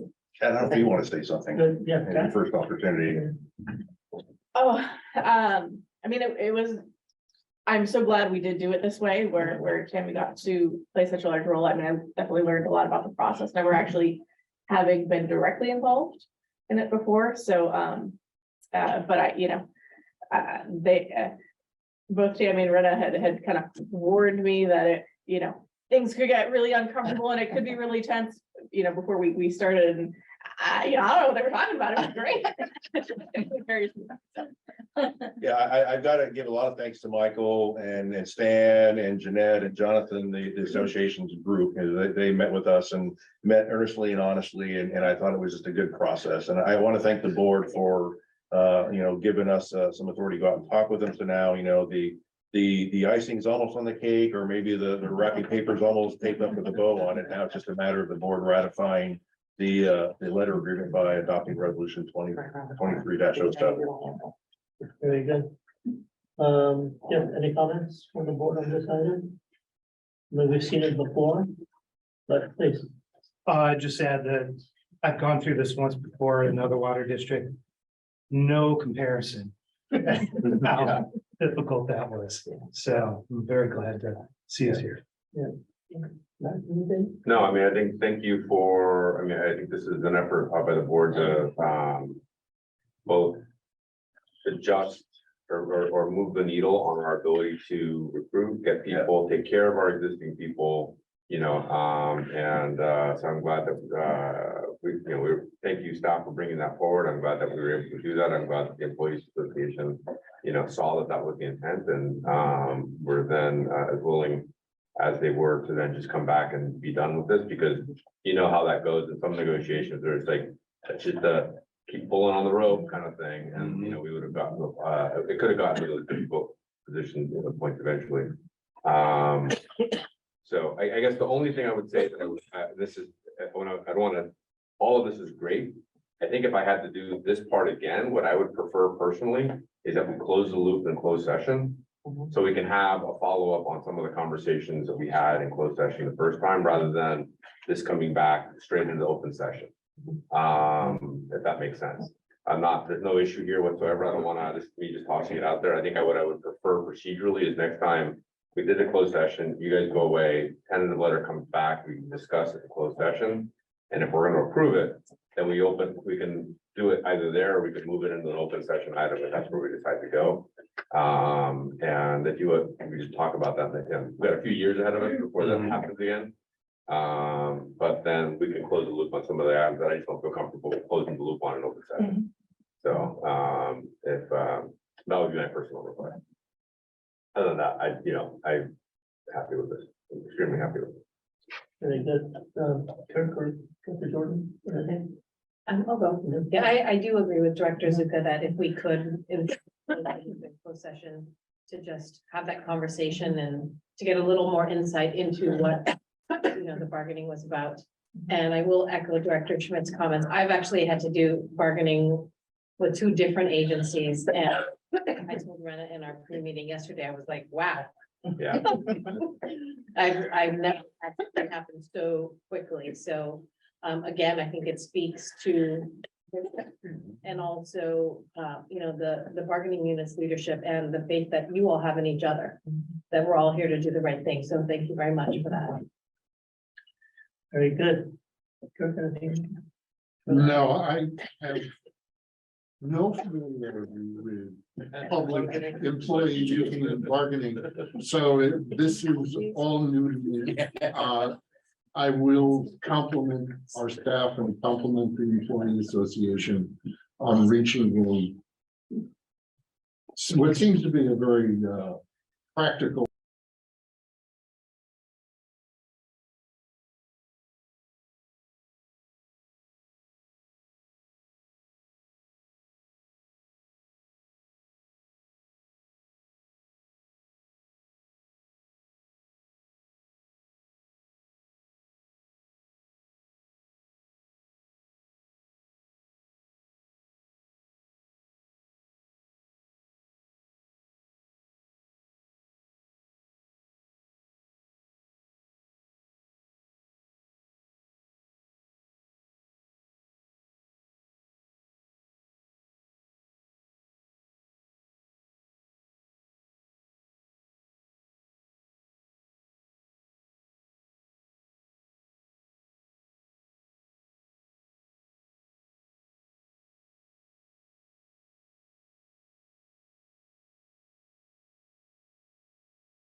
On front of the public, everybody is kind of new and all the quirks have been taken care of. This one, Tammy was leaving, so, but we did look at this before and we've seen it again, so I think we're all comfortable on that. So with that, any more comments? And I would like to hear a motion, please. I'll move to approve resolution 2023-07. Thank you. Second. I have a motion by President Zuka and a second by Director Smith. All those in favor, please say aye. Aye. This is a resolution, so we need to Roll call vote. call roll call, right? Roll call. Roll call, please. So, Monique. Or Kat, please. Vice President Zuka, Yes. Director Schmidt, Yes. Director Wheeler, yes. Director Jordan, Yes. President Bella. Yes. Congratulations Thank you very much, Board. and good I job. appreciate it. Thanks, Michael. He just got a sound back. He texted me. Yeah, I wasn't really prepared to say anything, but I just wanted to on behalf of the association, thank again, management and the board for making the changes that you've made. Yes, our approach was, look, we're not going to sit here and ask you for money or anything in particular. We just know we're in a situation where we're just having a hard time bringing people in here going forward and heading to the future. And I'm so glad, and we're so glad that management and the board recognized that, saw that changes needed to be made. And we absolutely 100% appreciate it so much. So thank you for all of your hard work and the decisions that you've made. Thanks, Michael. Very good. Thank you, Michael. All right, we'll move on to item 8B, which is another resolution. 2023-08, approving salary schedule for all Peninsula Water District personnel classification effective March 26, 2023. And so this is a companion to the ratifying letter agreement that the board just adopted, and it just outlines the salary range for all the district job classifications. Now, so the resolution does that. I had a question from Director Schmidt earlier today, and I responded to it. So what I want to do is just kind of share some language that I'm suggesting that we modify the resolution just ever so slightly. You'll see it at the bottom of the resolution when you get it. I'll give it a few seconds for it to kind of go around. But the salary scales in here are similar to what were in the resolution for the ratifying letter. But this just becomes now the basis for our compensation schedule going forward, beginning on March 26th. So you'll see at the very bottom, the now therefore be resolved. Director Schmidt says, hey, maybe we might want to suggest, identifying the attachment. And if you look at the attachment on page 34 of your agenda packet, it actually does say Exhibit C1, MPWD compensation plan. So we just want to add that verbiage to the resolution, just to make it really clear that that's what we're talking about. That's going to be the starting point for it. Correct. Okay. So basically, these two could work independently. So, because if you read this, you know that you have to go to the exhibit. To the exhibit, yeah. Yeah, so we'll make that modification. If the board wants to go ahead and adopt this resolution, we'll make that, and then before it gets signed out, we'll just clean this up, so it's just it's all black print. Get rid of the red font. Yeah, okay. Let's see that.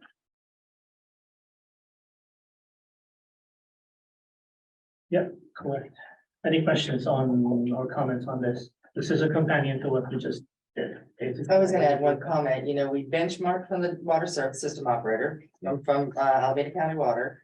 And of course, for the first time, we have one salary chart, we don't have three, okay? And that's because all of the ones that we surveyed and all the grunt work that I did to put this together, everyone does that now, all cities and municipalities, everything. So of course, it impacts every employee from that point forward. Repeat that again. They all have one salary chart, all municipalities, special districts now. We have three right now, one for management advisor and general manager, one for represented employees, one for unrepresented employees. This is so clean, and thanks to Kat, she makes it pretty, because me and my tables, I do word tables, all my work is Word, his is Excel, she does all these nice things in publishing. So now everybody's in one salary schedule. So when it gets posted on the website, there'll just be this one, and all positions are in it. So even when I looked at the management team, they're all benchmarked off, and the ranges are the same. I had Coffin Associates look at it, so we had the same percentages between entry and exit.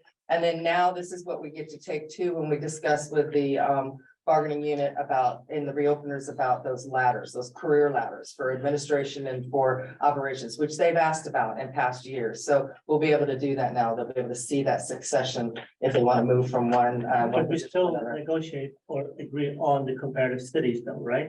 So they're not always all the same. They're not always all the same, because Alameda County Water District was one of them, but it was always a higher price.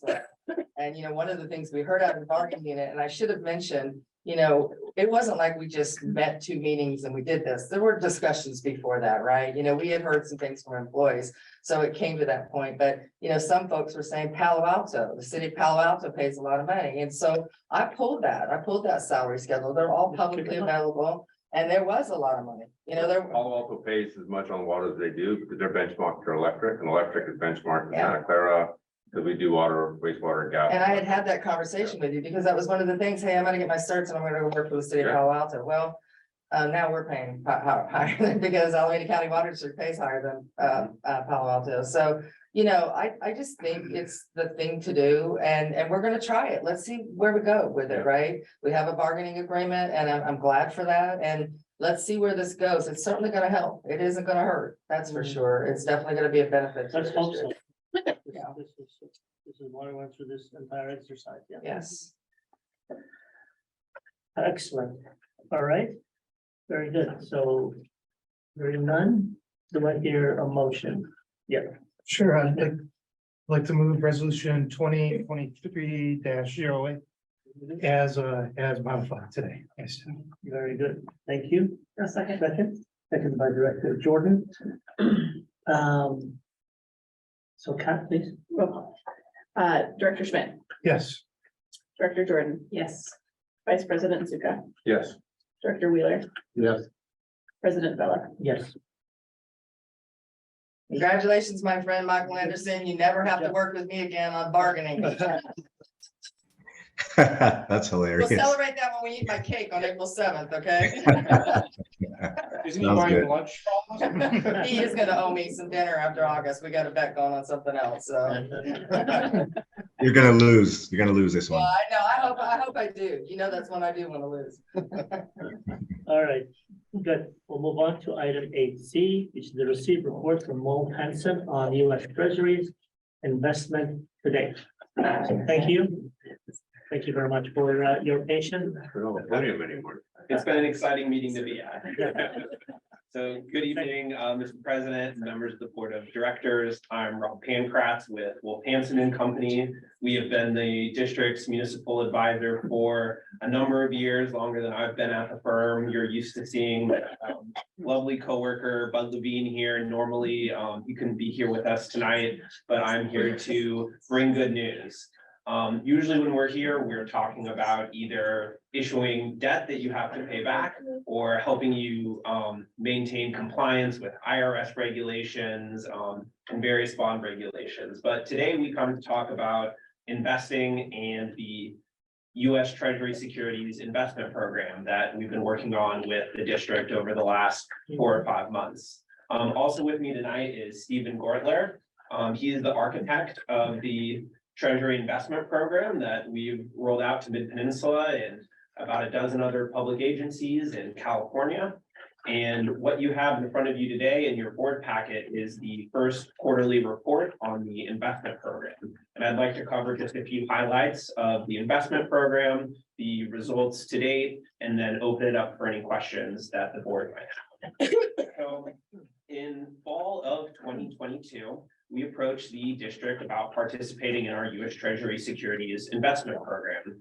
This program was developed predominantly by Mr. Gortler here to enable public agencies to increase the amount of yield that they were earning on their invested reserves.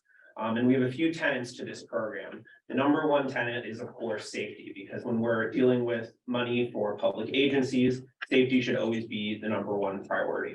And with that in mind, this program consists entirely of buying US Treasury securities, which are backed by the full faith and credit of the United States Treasury. The other two tenets of our investment program are maximum liquidity and increased earnings. And when we're talking about increased earnings, what we are comparing that to is LAIF, or the Local Agency Investment Fund, that many public agencies in California participate in. A little bit about LAIF. LAIF is a fantastic program for public agencies to invest their funds. But one of the major weaknesses in LAIF is that when we're in economically volatile times and when we're in a changing economy, the nature of how LAIF works is that most of their money is tied up in fixed investments, and they are not able to necessarily adjust their investment parameters in a changing economy because many of their investments are locked in.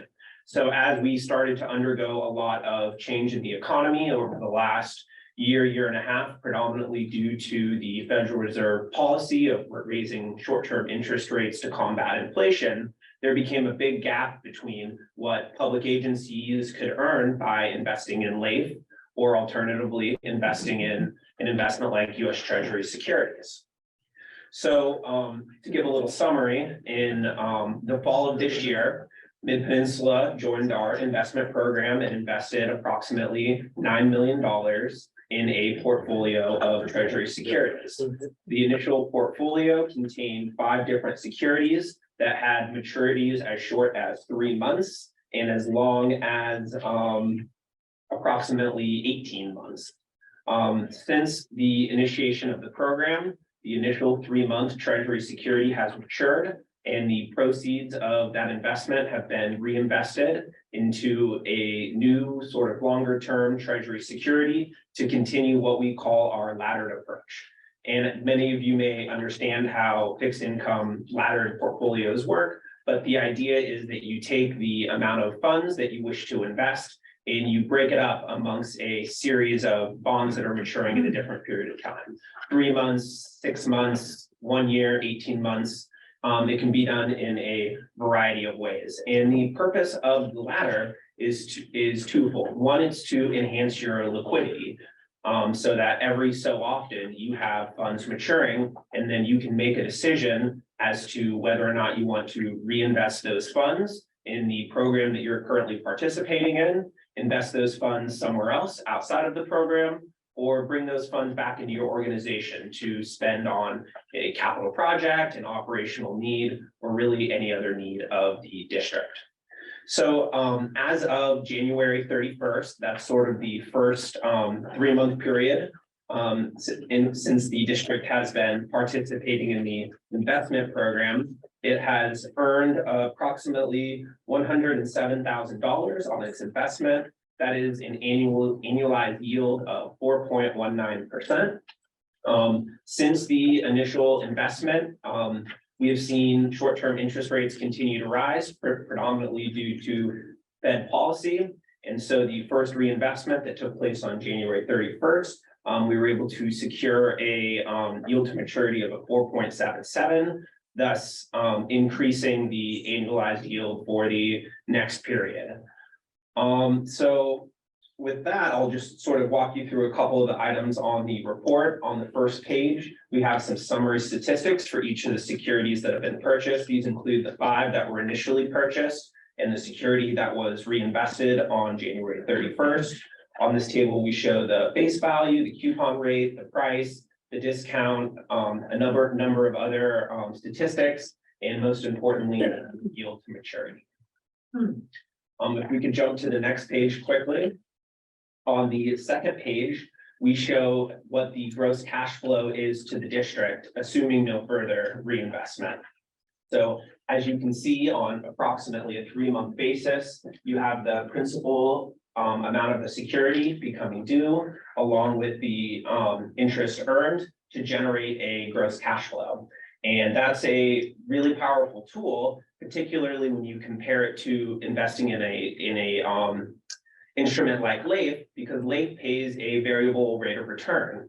And the problem with variable rate investments when dealing with public agency, or really any type of agency, is that when you don't know what your earnings are going to be, it makes it very difficult to put that money to work and budget it for any need that comes up or whatnot. When you're investing in fixed income securities like US Treasuries, you know exactly what your earnings are going to be and when you're going to earn them, which really enhances the district's ability to plan for PAYGO, capital projects, or really any operational need. If we go quickly to the third page, we show in this chart a comparison of the 1-year US Treasury security and LAIF. Yeah, great, perfect.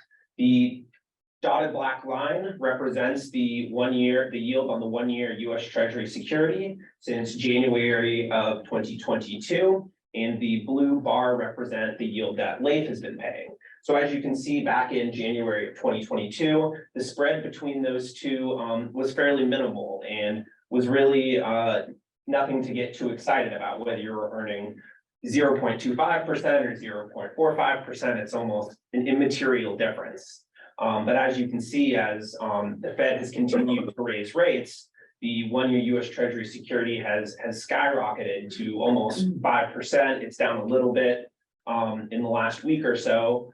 But LAIF is very, very far behind, and Treasury securities short term right now are earning almost double what the average LAIF yield is.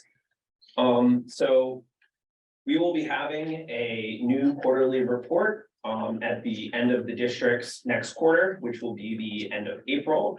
And we'll be presenting a reinvestment memo and a quarterly report to the staff this is the quarterly report that you have in front of you.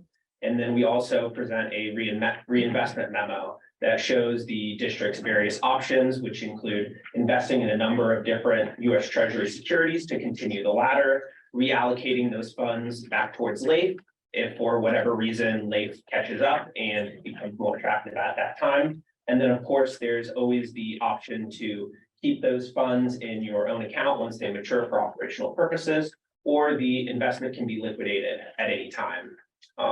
Hence maximum liquidity. Stephen, before I open it up for questions, do you want to say a few words? Do you have anything to add?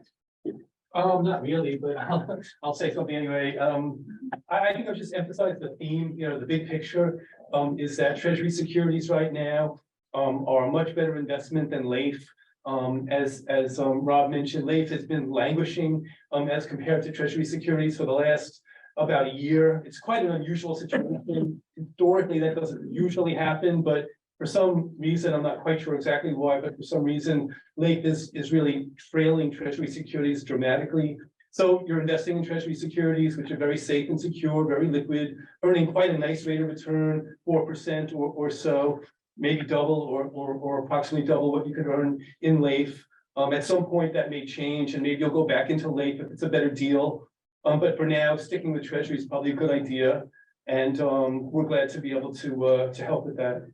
And because of forward-looking districts like Mid-Peninsula and many of the other entities in the state that are carefully monitoring their investment opportunities, one of the problems that Leif has sort of been having is as their own fixed income securities become due or become mature and become payable, rather than being able to reinvest those funds into the new higher interest rate securities that would make up their portfolio, they're having a lot of people draw their money out of Leif to put in other investments. So they have to take the funds that are newly liquid to them that they would otherwise reinvest at these higher rates, and they're having to pay it out to their members that are either drawing down their accounts or leaving Leif altogether.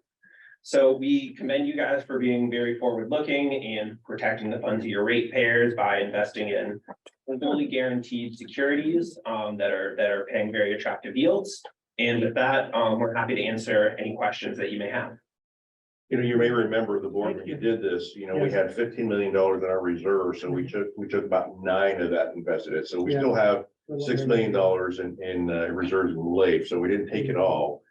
So we're watching this, and so these folks, when we get close to having one mature, we've been having some phone conversation talking about, okay, where are we at? Do we need to have the money that we want to put back in a ladder portfolio, or do we want to just reinvest it again for? I think the one we just did in January is for a 1-year period. So we're looking at that, and we're looking at for us, it's how we might be spending some of our capital dollars, because we know that the certificates of participation, we're down to about the last $6 million for that for capital improvement, but we also see that we've got more capital to do. So we've got $6 million in Leif that, when we start talking about the budget for next year, you're going to see how, we're probably going to use that money that we still have in Leif. And, we may have the need for some of this, but we're not there yet. So in the meantime, we just want to take advantage of this, 4.5% yield. You can't beat that. Yeah. Thank you. Thank you. Rob, and thank you, Steve. So a couple of comments. So I'll start it off, and I'm sure the directors have their own comments. But so between now, this is like a report, and between now and April, leave everything the way it is, correct? So we facilitated a reinvestment on January 31st. You'll have no maturing securities now until April 30th. So what our next steps would be is towards the beginning of April, we'll have a meeting with staff, talk about any changes to your cash flow, liquidity needs, capital projects, and then we can adjust the portfolio as needed and reinvest accordingly. So similar to what we did in January. Good, thank you. And something which is on everybody's mind, obviously, this whole banking thing, how can you talk a little bit about that and what we're doing here? Absolutely. And what, I know it's not, we don't have a crystal ball, we wish we did, but in the future, I know there's a lot of panic and a lot of, and I'm gonna be talking a little bit about that also with some money that Bauska had with the Silicon Valley, but anyway, not just the 2 banks. Right. The 3 banks that kind of went under, but the whole banking Absolutely. scenario up. Yeah. So this is sort of my favorite question to get because it makes us look very, very smart in hindsight. Of course, we did not project a banking sector crisis. But the way that the program is set up completely protects you from any of the banks that you're working with that are safeguarding your securities because of the nature of how those accounts are set up. So a typical bank like Silicon Valley Bank, Signature Bank, one of the other banks that failed, most of what you're hearing about in the news is their depositors. And some people are referring to them as their unsecured creditors. So these are funds that individuals, agencies, companies deposit with their various banks, and those deposits go on the bank's balance sheet as a liability, and then they loan those funds out or invest them themselves in fixed income securities if they don't have enough loan origination volume. That is not the case with the district's funds. The district's funds are held in what's called a custodian account. So the bank is merely safeguarding your securities. They are not a liability on their balance sheet, and you really have no exposure whatsoever to any sort of banking or liquidity crisis in the US banking system. The principal and the interest on your securities are fully guaranteed by the United States Treasury. One sort of metaphor to describe your banking relationship with respect to this program is that you're renting vault space from a bank, albeit in a digital vault. So the district really has no exposure to that. I could go further into depth on interest rates or just the banking sector in general if you have No, but specific what questions. I would like to personally, the funds from the bank are going to be reinvested again by the bank, obviously. Otherwise, how could they generate the interest? No, so the way that it works with your bank is you're paying the bank a flat fee annually for the service of safeguarding your securities from them Okay. either being lost, damaged, or stolen. All right, okay, good. I can add 2 cents. So, I mean, the issue that you're raising is a big issue nowadays. Everybody's worried about banks and the safety and security of their money. The people who are at risk, the people who stand to lose their money are people with checking accounts and savings accounts. If you put your money into a checking account or a savings account and you put it into Silicon Valley Bank, you're in big trouble. Or at least in theory, you might be in big trouble if they fail and you have more than the insured amount of $250,000, Yeah. there's a risk you might maybe temporarily or even permanently lose some of your money. That's not the situation here. Your money is not in a checking account or a savings account. Your money is in what we call a custody account or a custodian account. And so the bank sets up an account and they have a fiduciary duty to you to safeguard your money. And they're not allowed to loan your money out or to invest your money. All they're allowed to do is to hold your money. And if they should fail, which they could, every bank could fail, the FDIC, the regulator, would then take your money and give it to another bank, and then they would be responsible for managing your account. Your money would not be at risk. So it's not an irrelevant concern, but it's not a real concern. Good. That's good. All right, any more questions? Please, Alan. If I could ask a couple, I think I know the answers, but I just want to confirm. At first, I was a bit confused by the total cost of 10,568,000. Then I realized it's the initial, let's call it around 9 million. Right. Plus the 1.5 million repurchase. It's Right. added to, so it's a total investment, even though some of it's matured. Exactly. Yeah, okay. And then just the other thing, wanted to confirm it's not a large amount. Saying the market value at January 31st, was 9,071,000. That doesn't include the cash equivalents, because that's about 8,000, because I know the statement from Zion Bank said there's 9,080,000. The difference between the 71,000 and the 80 is the cash equivalents. You're only talking about the treasury portion of it. What's that right? Yeah, that's all you're looking at the monthly statement as of July 31st. Yeah, Right, when they talk about the market value, it's only the asset in the treasury security, Yeah. not the cash in the right. in the money market. fund. Yeah, I know, I just wanted to make sure Yeah, that. those my statements are very understanding dense, was there's a accurate. lot of information in there, you gotta Yeah. parse through it. Yeah, right. Thank you. Okay, any questions? Anybody else comment? Brian, I'm just enjoying Tammy texting people. I am, my eldest son goes, I got in and got the very last few comments of that. So they all had trouble to get into the meeting, so. But I also love that Al is paying attention to that kind of stuff, because I'm sitting here thinking, that's what he does as chief financial officer. He's making sure that he's doing these numbers and he sees these bank statements, exactly what's going on, so I had to chuckle. Director Schmidt, go ahead. Sure, I had maybe contradictory comments. One of which is that I'm glad that we're early, but not first.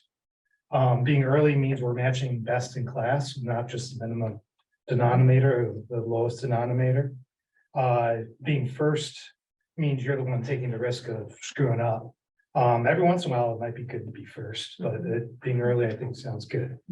Now, to contradict that, looking at this chart here, it seems like the gain that we've achieved through this program that you brought to us is that white area underneath the dotted line, starting in October. Correct. And looking at the spilt milk, it's all that white area under the dotted line before October. We missed that. Is there any way to get that? I know there's no way to get that now. I know that. How can we try in future, when opportunities like this arise, find out about it, maybe, it was great your letter came out of the blue and hit us. And that we were, somebody, I don't even know who on staff, said, hey, Immediately reached out. look at this letter that came out of the blue. We need to do something with this. We're probably made 50,000 so far, 50,000 plus so far just from that. So how can we, if there's any way to do that faster, get more of that spilt milk next time? Be interested to hear about it. The way the program works, and will continue to work, is that every quarter, for example, at the end of April, you have another security that you purchase that's going to mature.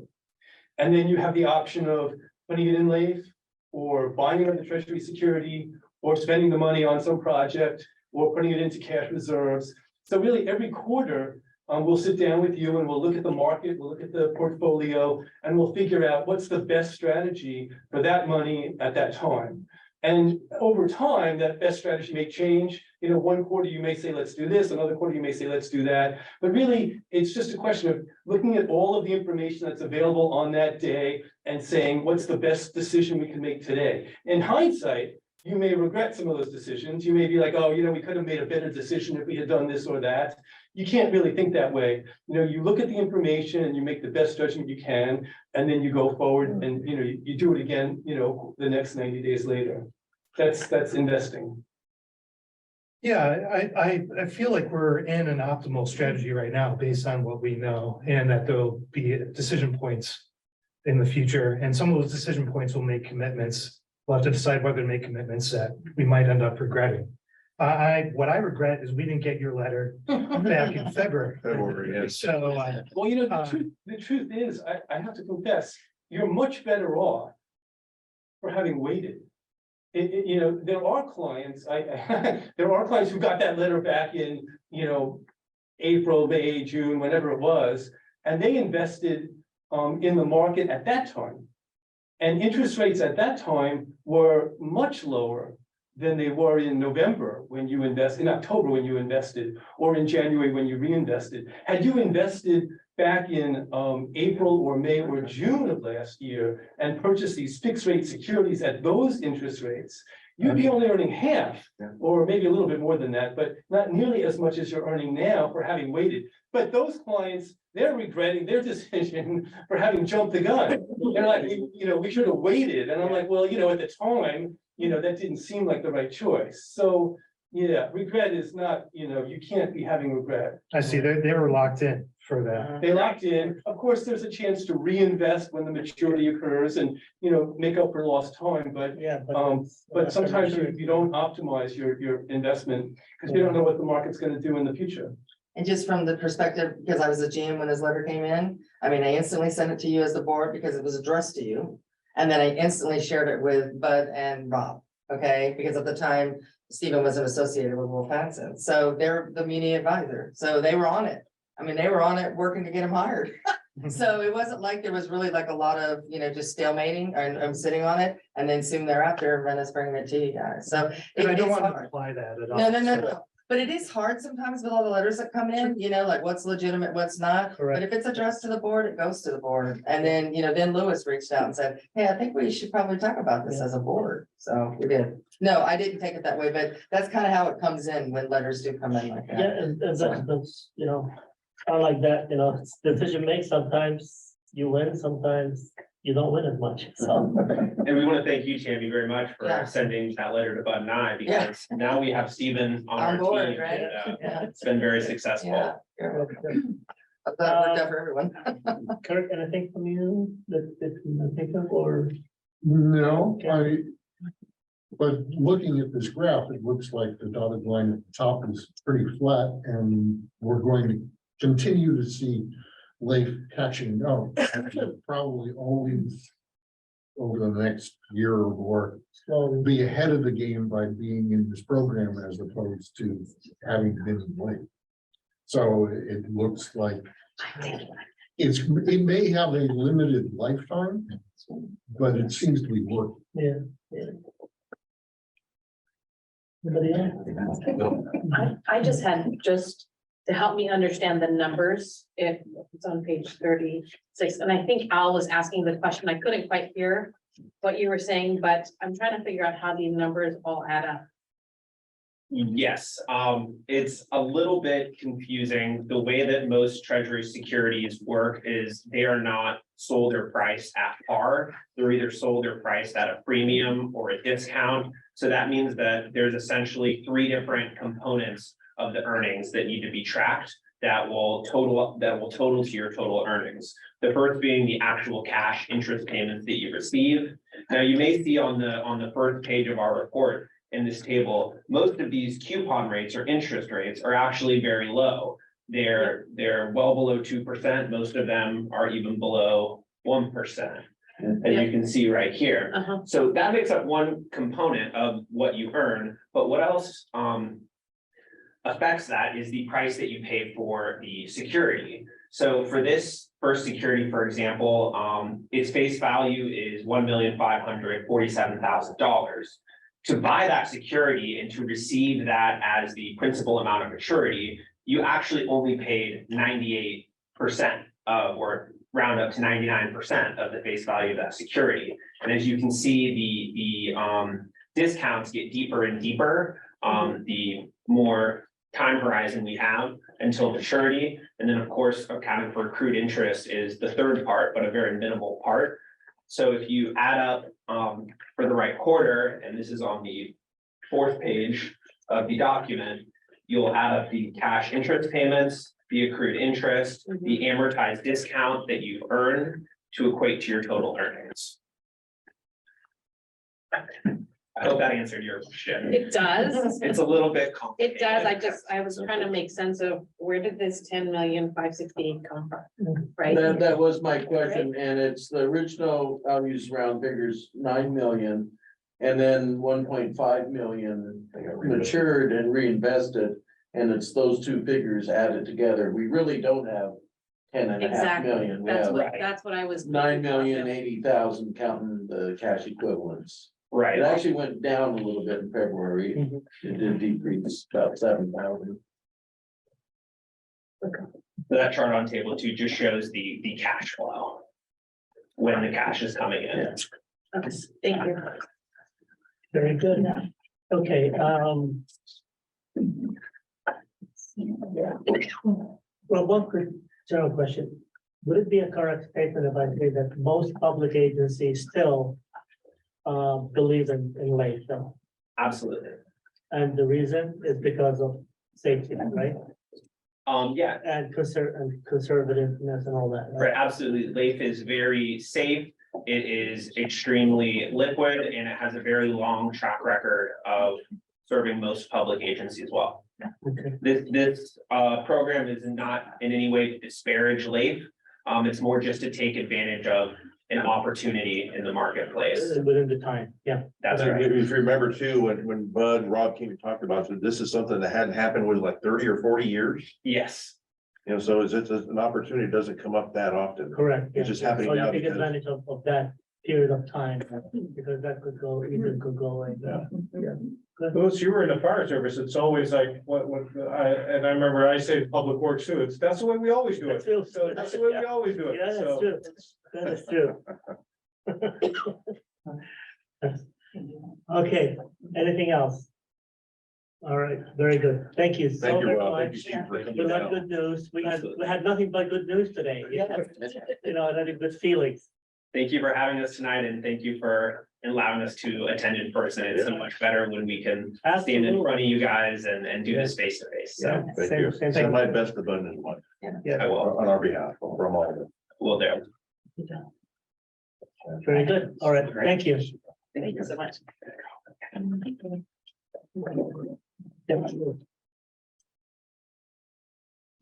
Okay, so this is Good night.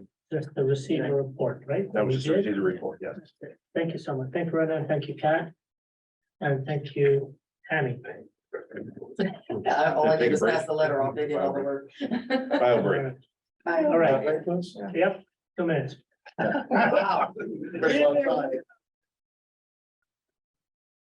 Okay. So we'll move on to item 8D. Receiving the review fiscal year 2022-23 operating capital budget and consider resolution 23-09.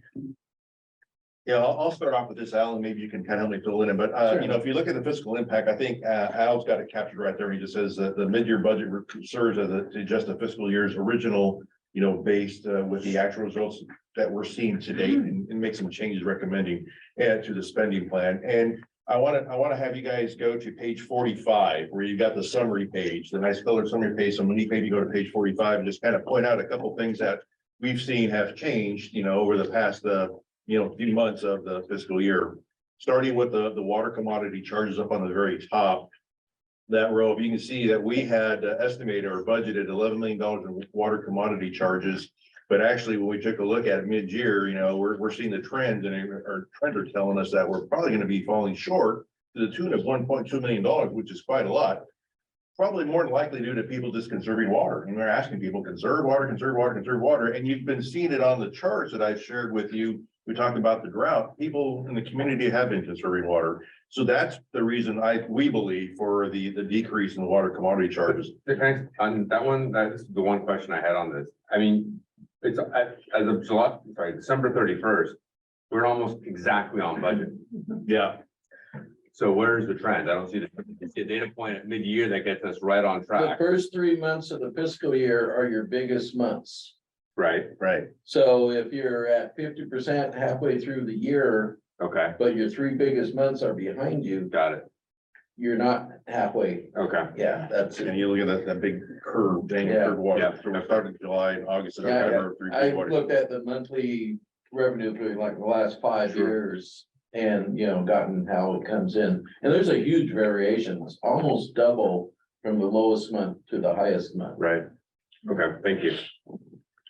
And so what's offset that reduction in the revenue is that we've actually also had a reduction in the water repurchase in San Francisco. So if you look, yeah, towards the middle of the page in the operating expenditures, you'll see the purchased water line item.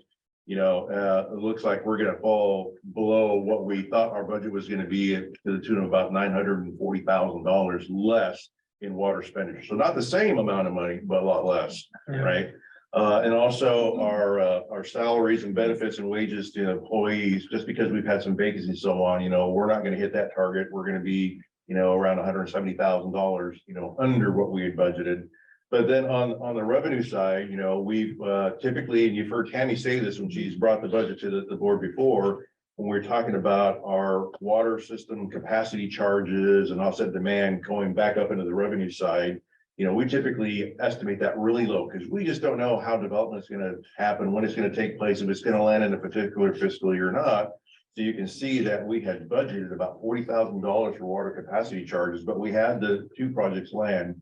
The one that's going on here at 1325 Old County Road, you know, they paid theirs after the start of the fiscal year. And then the same thing with the Firehouse Square. So those 2 projects, you know, landed in, and so their water capacity charge is almost $1.5 million. You know, so that's just a lot more that came in there. So those things, you know, are offset each other, the reduction in revenue from water charges, but the increase from the capacity charges. And then just generally speaking, you know, we tend to budget conservatively, you know, and we don't spend our budget. So we're gonna spend a lot less than we had anticipated. So when that all balances out, if you remember at the start of the fiscal year, when we brought the budget to you to approve, we had forecasted there would be a shortfall of about $300,000, you know, and it actually looks like this year we're actually gonna have a budget surplus, almost $2 million. So that's just some unanticipated, you know, that the developments landed and paid up. And even though we've had the challenges with some reduction in revenue because people conserving water, we've actually purchased less water and then we've had some salary savings. So it all just kind of worked Quick out. comment on that. Yeah. Alan, the reduced revenues though, they don't start like January, the first quarter. They start from the last or the last 2 months of the previous quarter as well, right? Well, And we hit it at 50. I'm not sure if I understand the question. Okay, But we're a month behind on our revenue, so July is really June's water. correct, yes. So, yeah, and getting back to Vice President Zuka's question. So you're getting July and August, your two biggest months Correct, are, as far as revenues. yeah. What shows is really June and July's water, and then August and September's, and there's your three big months. you know, Correct, Getting in, correct. you know, the start of the fiscal year. Yeah, and it's a real, like I said, it's, Correct. So what I was getting at, you know, when we get to the November, December, yeah, will be already, yeah, you know, the revenue will be. yeah, and there's then January and February, some and months, especially with the rain that we have, it's Yeah. even more so. right, yeah, the revenue this last month, and then if you remember on my monthly reports. When I first was mentioning, it looks, you know, it looked like well, it's gonna be 1.2 under, and then I thought, well, maybe one, because Mhm. December was better relatively than, you know, it was actually over last year. And then January came in under, and Correct. I looked at it, and to be conservative, you know, 9.8 seemed like the right figure. Okay, Unless something really unexpected happens, it's not gonna be over 10, but it could be, you know, between 9.8 and 10, but, you know. For revenue, for everything, expenses, I round higher, yeah, I don't plug or, you of know, course, I don't fluff Yeah. stuff, yeah. but, you know, I'd rather be, oh, we have a little more money than I thought, than a little Yeah. less money, Yeah, much Okay. less, a lot less. very money. good. Yeah, sorry, Renee. No, that's fine. So, I mean, those are the highlights, you know, Yeah, so yeah. it was a good exercise for us to kind of go through this because some things did change in the fiscal year. And so things are, you know, aren't going to land as we projected initially, but actually to the betterment of the district, you know, overall financially, you know. So then just kind of flipping it over to the capital side, I think it's real simple. Alan just got it captured here just fine. You know, we've got the projects listed and we've got the funding sources all laid out there. We've got the expenditures and really not much change. The only thing that really changed in terms of the capitals, you know, we spent that $40,000 on that electric car that I'm driving. You know, that's really the only thing that's changed, you know, and so this fiscal year coming up, you know, and starting in July, you're gonna see the old county road really starting to spend money. We're gonna go out to bid, I think it's next week, Jubin, Old County is really, so. You don't want to. Oh, yeah. You want to end the meeting before that. I'm done. I'll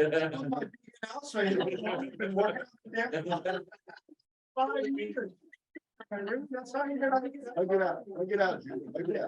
It's okay, this guy skipped 2 items on his agenda.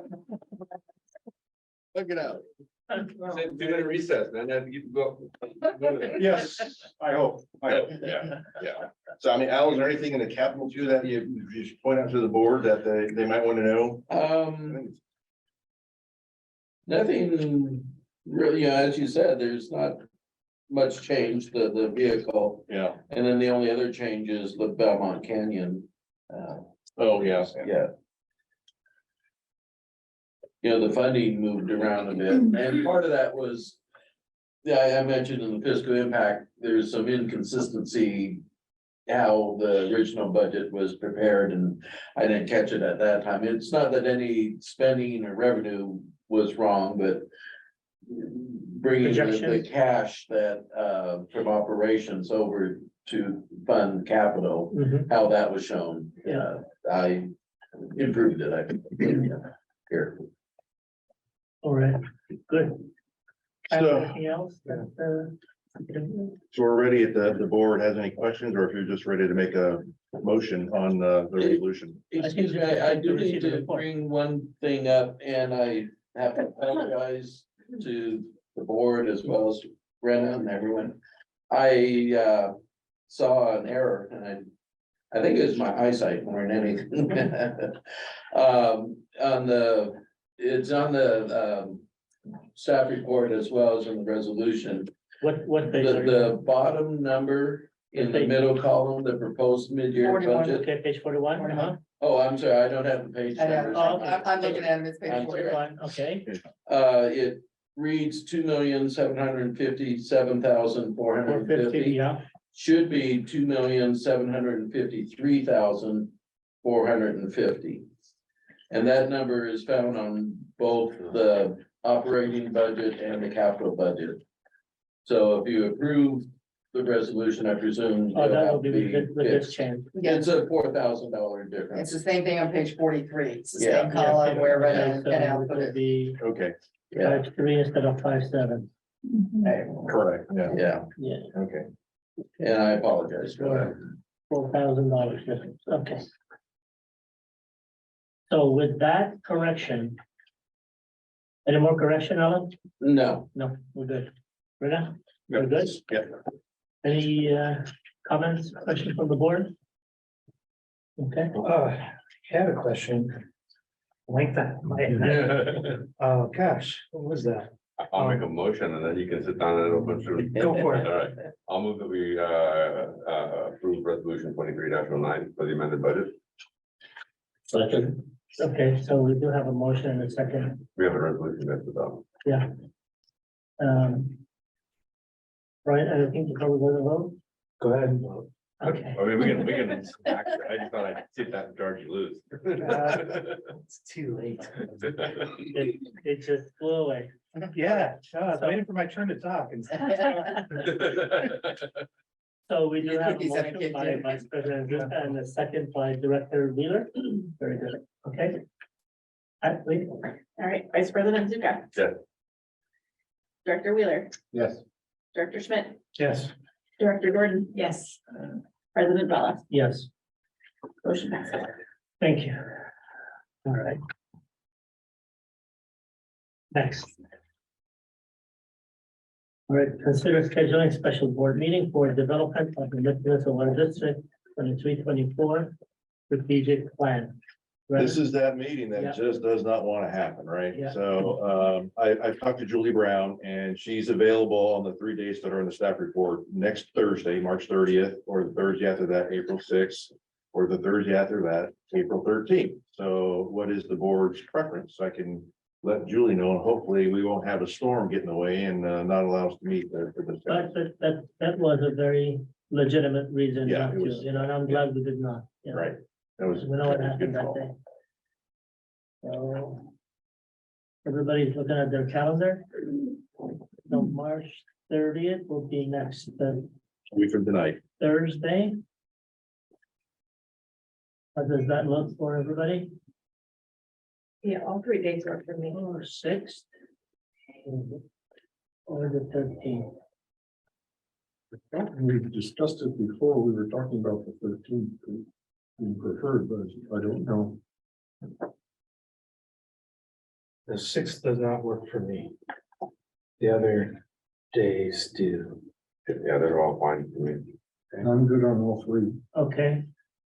You're good on all three? Yeah. You're good on all three? You're good on all three?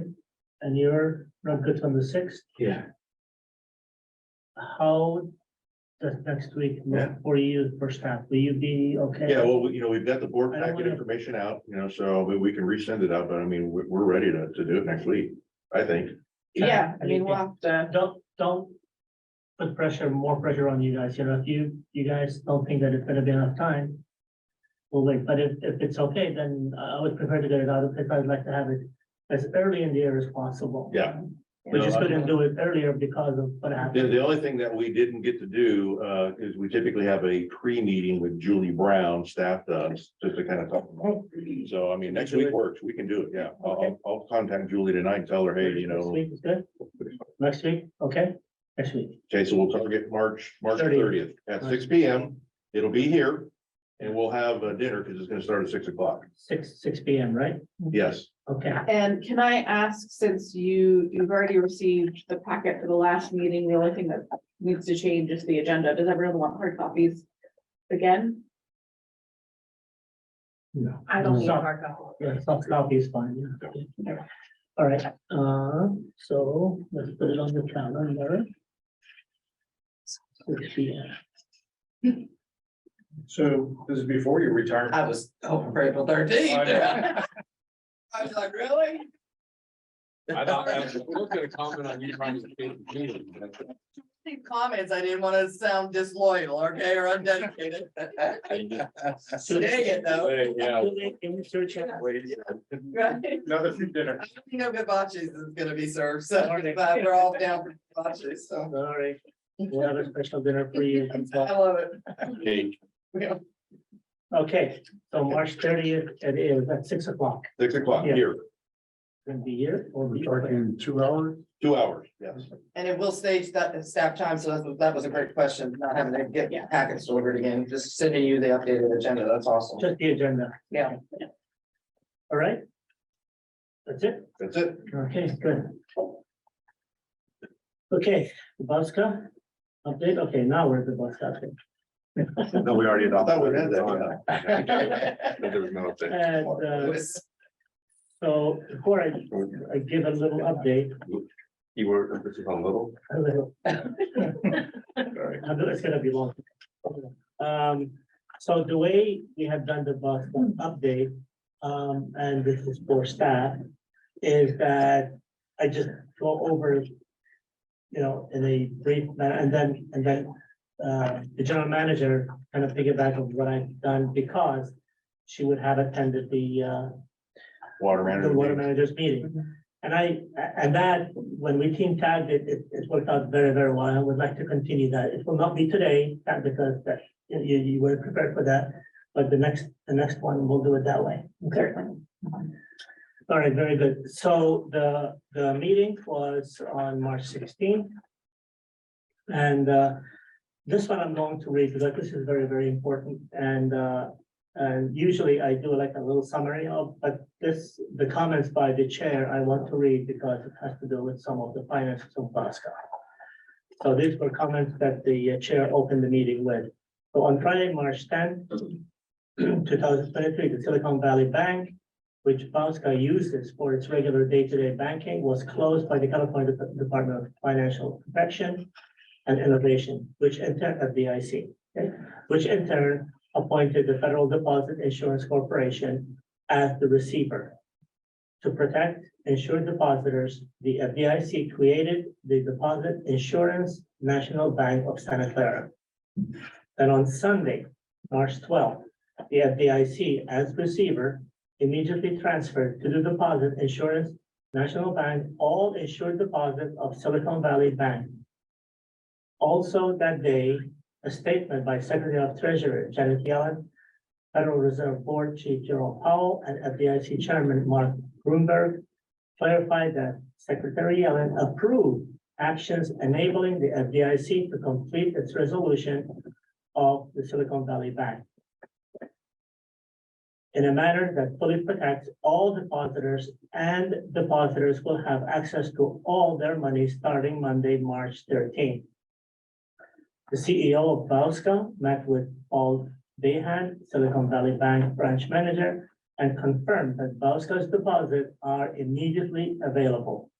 Bosca's excess funds are deposited throughout the year into Bosca Local Agency Investment Fund, also known as LAIF, administered by Treasurer of the State of California. Bosca's funds associated with its current revenue bond are held in a separate trust account with Bank of New York. At this time, Bosca is working to draw down its balance at Silicon Valley Bank without putting the agency's operation at risk. Bosca is also opening one or more new accounts at national banks. Bosca is consulting with financial and legal experts regarding what changes may be necessary to ensure the safety and liquidity of our operating funds. This topic is not on the board's agenda tonight because it came in like all of a sudden. But the board will not be, the board is not discuss this issue, but I wanted to share what the comments were. So the Bosca CEO, finance manager, and staff are diligently working on this operational issue and addressing it promptly. It is possible that the changes needed to ensure the continuity, safety, and liquidity of our operating funds may require the board to consider modifying the agency's investment policy at our next review. And that's basically it on that issue. So yeah, so it hit kind of close too, this whole issue, you know, with the bus, and you know, I just feel like felt that the government kind of stepped in. So that was something that kind of everybody listened very, very careful to every single word that was said, and it was scripted very, very carefully. So, but the bottom line is, and kind of what we got out of it is that the funds are safe and available. So we should be good to go with that, and then we'll see what's going to happen. Then we had the report from Mr. Ritchie about the water availability, which I know you will do in more detail. But based on current conditions, SFPUC will be recommending to SFPUC Commission find that a water shortage condition no longer exists and that the local water shortage emergency should be rescinded. That's news. We hadn't heard that yet. Yeah, so we should come out of stage 2 Yeah. or level 2 next month. The system-wide water use reduction should remain in effect, consistent with the state water board regulation, but it should be removed once the state water board modifies its regulation. And action is planned for April 11th by SFPUC at the commission meeting. Okay. And okay, and then we also voted John Weed from Alameda County. He's still for the around? district. He won't retire, huh? Still there as the executive committee of the Association of California Water Agencies, Joint Powers Insurance Authority. So he's gonna be a director on that, the executive committee. Yeah, he won't go away. I just thought he retired already. He's got a lot of knowledge though. He's been there for a long time. He Okay. retired from the Air Force as a judge advocate, so he's a lawyer. And then he retired from teaching school. And so it's like, my God, I met him back in Cambria. He's still around all these years later. That's it. Okay. I had no idea. Okay, then we have the scientific base report in Tuolumne River submitted to peer review. Then some workshops. Oscar remains engaged with San Francisco PSC and others to support the voluntary agreement of the Tuolumne River as an alternative to the adopted plan. And that was it. Next meeting will be on May 18th in Birmingham. Oh, by the way, this meeting was not in person. We went back to virtual because of the storms. The place in Birmingham had no power. So the new community center where we're having these meetings now was shut down because there was no power. So I'm glad that you know, we have an alternative way how to meet now, and it's not a big production to do something different now. Now we're gonna say, oh, we don't meet in person, we'll meet virtual, and meetings will still happen and progress will still take place. So that was it from Bosco, and I know you have the water, so please. Yeah, I'm not gonna spend too much time in this because I know it's getting late, but you see the drought stuff. And the only thing I want to point out is maybe go to page 63, Monique, if you slide down, it's just the total deliveries in the regional water system. I think that's interesting. is that, folks are still not using water, probably because of all the rain that's been received. So the Whole delivery. irrigation system, hopefully they're off. Yeah, they're just off. You don't need it. So I mean, the water deliveries in the regional system is even way below the 2015 levels, and that was a really bad drought year, So people are still, I think, conserving water. And then again, all this rain has just got people saying, I don't need to turn the water on. I mean, here we get it. I was telling some of the folks this morning, when I was home over the weekend, I was getting some weeds out of my front yard because of all the rain. And one of my neighbors came up and she said, hey, did you hear the city said you can just start, watering all you want, again, and I said, really? Because it was down to 1 day a week Yeah. because it was so dry and hot.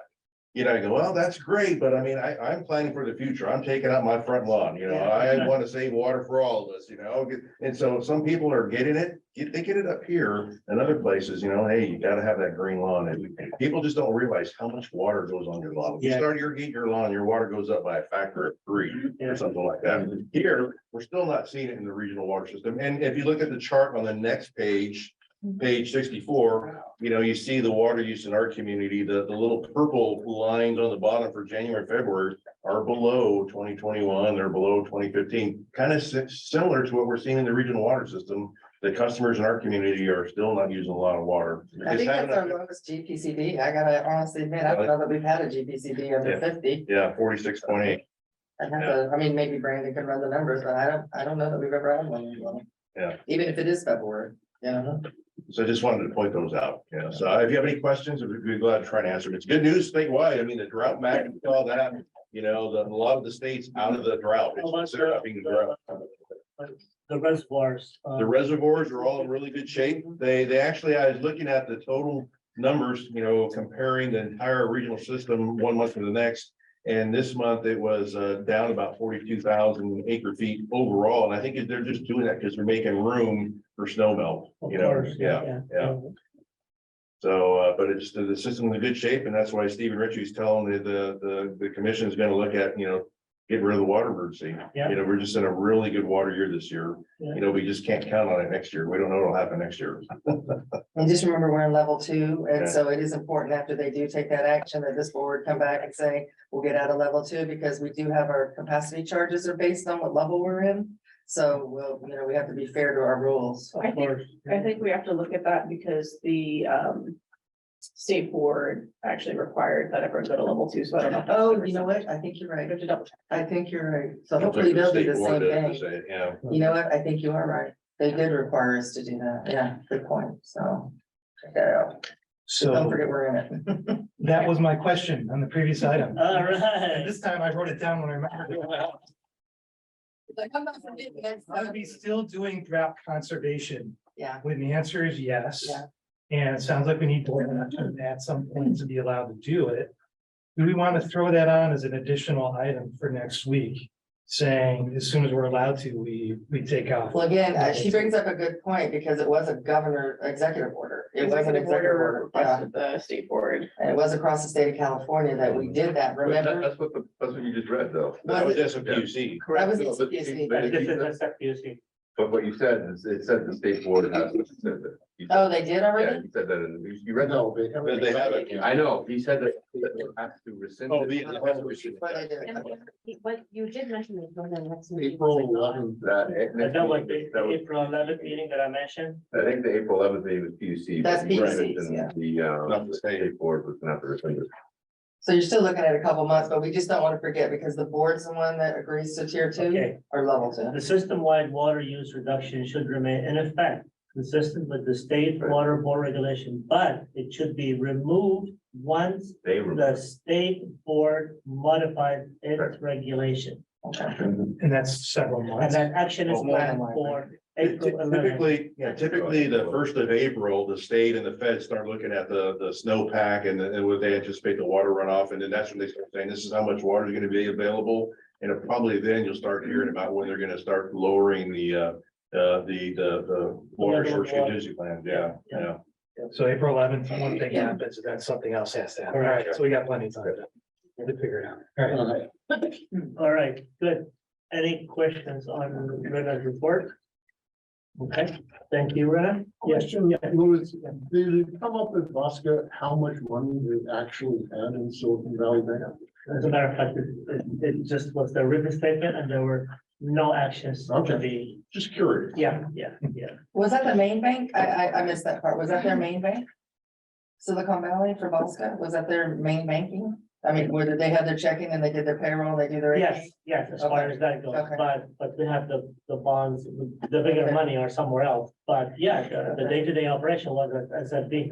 Yeah, But you all know that our day-to-day is at Wells Fargo and that our account is collateralized. So if that means they have enough assets to cover if there were any losses at any time that our money was over 250, which sometimes it does bounce over 250, but we do keep an eye on it, right? So, we do the best we can to make sure there's 250 or less. But they are collateralized in case of those times that deposits come in or payments come in and it bounces over 250. Okay.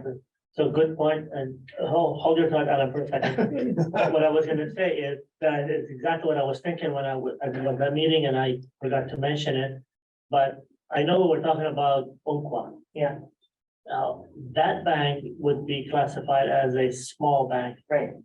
But we only have $100,000 in there, so we're federally protected under the FDIC. So we're never gonna be over $250,000, okay? All right. We'll never be Because over I know that. That that's was a the small agreement. bank. Yeah. I know they have good service, blah, blah, blah, and all Yeah. that, and they do water Yeah. agencies, but it's a small service, and so we're gonna more risky. But it's Alan. 150,000. Oh, 150, Yeah. sorry, 150. Alan, please.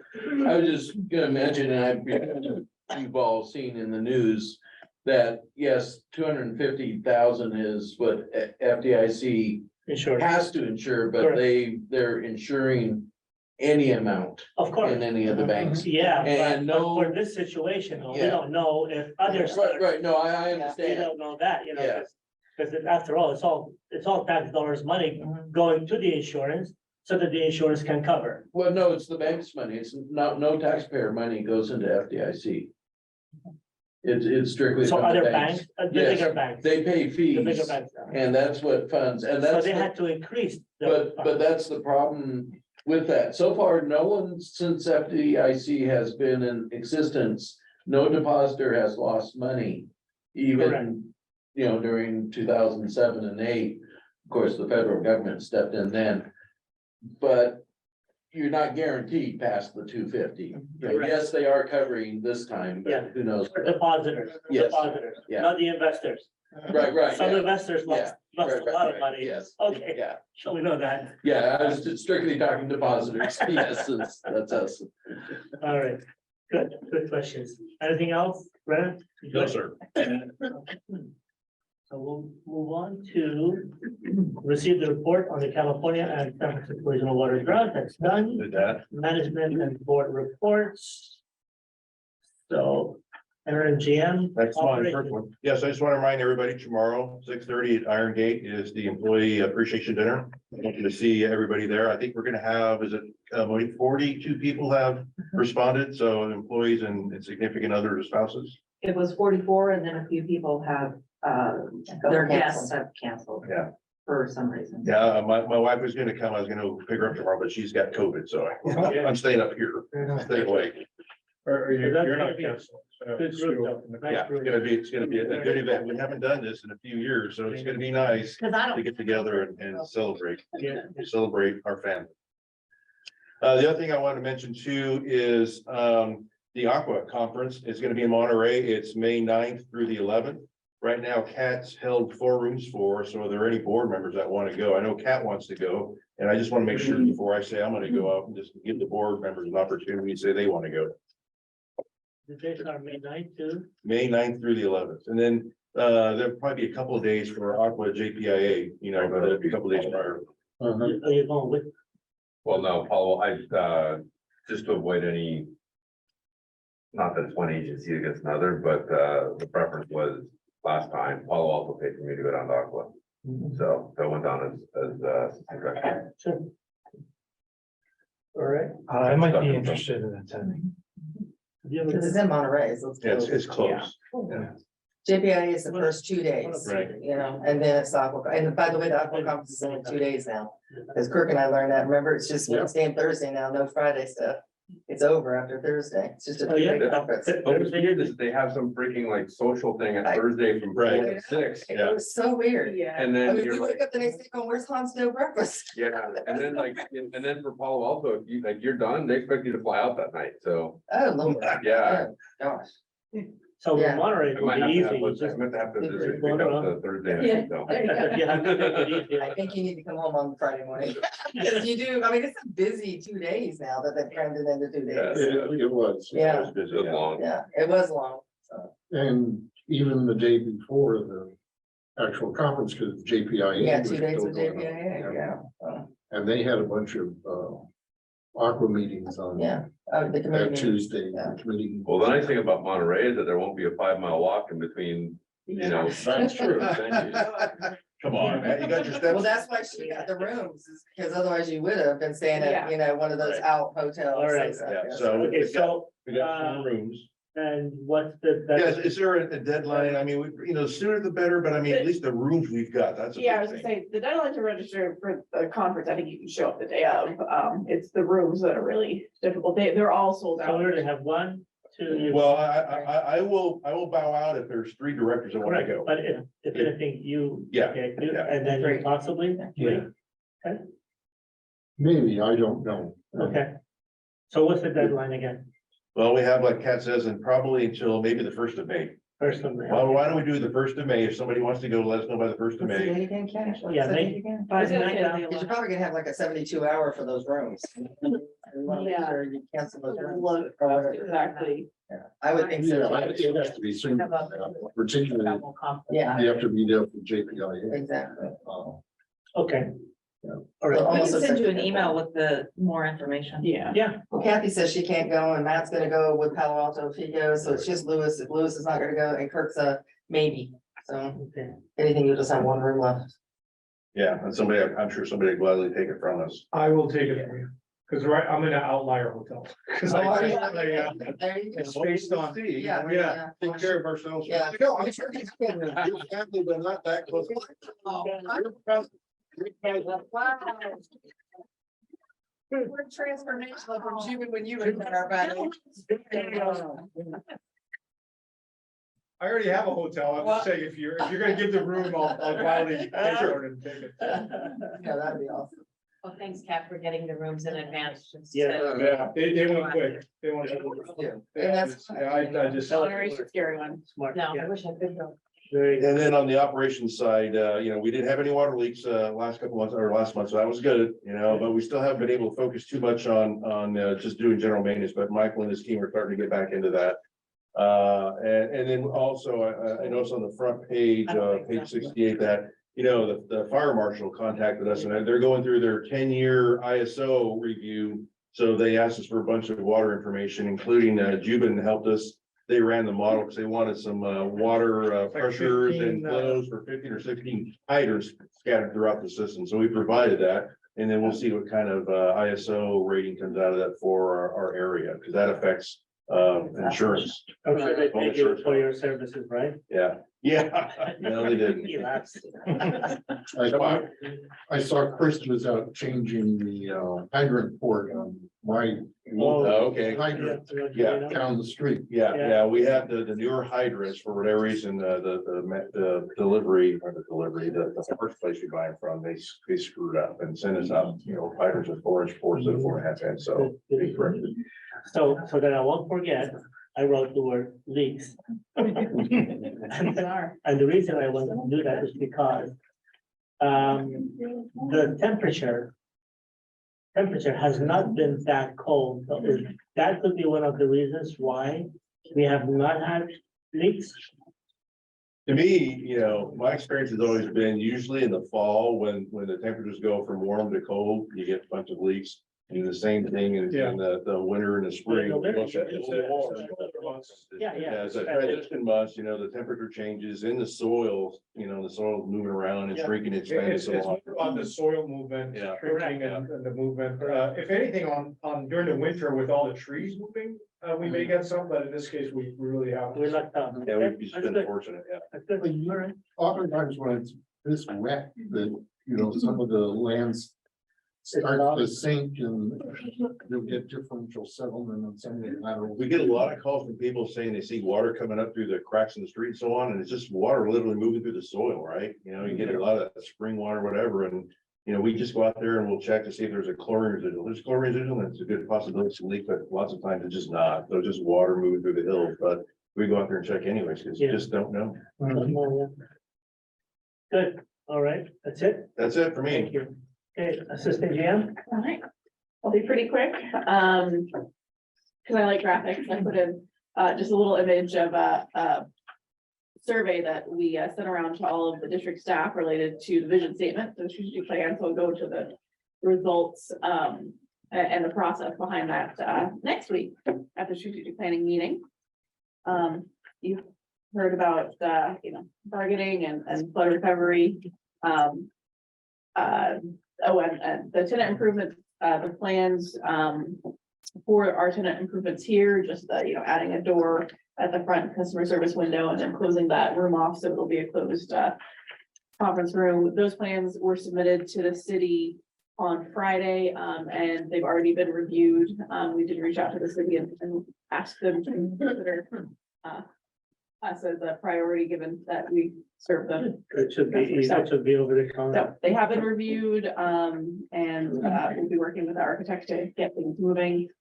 And then the other thing I want to just highlight is that I got to, a couple weeks ago, do a really fun thing. I went to Woodside High School, and was asked to participate in the Green Academy Career Symposium, where they brought in a bunch of professionals and different kinds of green careers and did a little roundtable discussion with a bunch of students, and it was a lot of fun to share what we do and What age group was that, or what high school grade? sophomore in high school.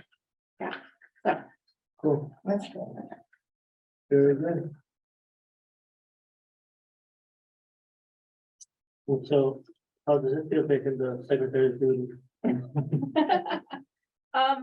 Good, I hope I'm not messing things up too badly, but there's a lot of moving parts, so. Next month it might be me. Yeah, let's do, we just talked about that, right? All right, and anything else? That's all I have. That's it, okay.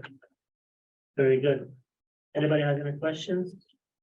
All right, administrative services? Money? Okay, I'll just make it really brief as well. The insurance claim, we are working to get all of the documentation together and submit it so that we can get reimbursed for various costs that we've incurred. The records retention policy, I'm hoping that Tammy will be working on that after retirement. Yeah. And we just have, everything was displaced at Dairy Lane, in case you don't know. And I actually took some pictures, but then I decided not to include them, because I'm like, I think I'll wait on those, but it's a really big job. It's all of our records. Except for the few that have been moved here, it's everything. It's up So- there. It's that Folger, the Everything. dry stuff is at Folger. She's right. Right, It's yeah. a massive project. In the room below. It's in the garage up off the Yes. ground though, on Correct. pallets. Yeah. It's all Yeah, boxed I've up. seen it, There's a couple of stages. There's the stages that we worked on previously that's actually already prepared for destruction.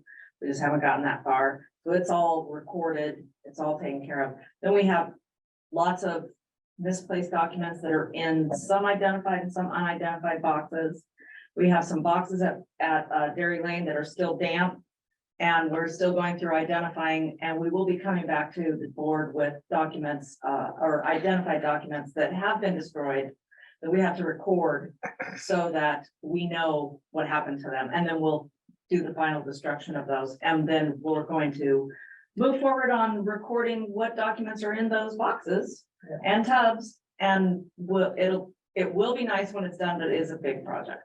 It's a huge project. And today I was up there at the portable building, getting the rest of the GM records and files from, my time here, documented with Liz Gansky, who is a new administrative assistant. It's just really good experience for her. And Stanley took me into the shop area because I hadn't been there to see all the wet files. I mean, there's mold.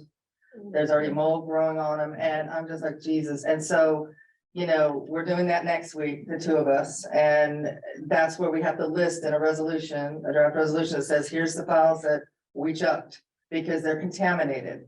And they're mostly illegible, okay, for the most part, but it doesn't matter. They're contaminated with, poo water. And they're disgusting anyway, it smelled bad, but do you know there were tax returns from 1940 and 1950 of the district? I've never seen them before. Now, I'm not saying I've seen every record of the districts, but there were tax returns and I kept thinking, we're exempt, why do we file? But there's like, they're completely destroyed. But we have to document every one of those and put them in this resolution that says, we destroyed these records, okay, under this emergency because they were Just ruined. thought of something. Just think about how fortunate you are. You went into water and not wastewater. We'd be naming a sewer lift station.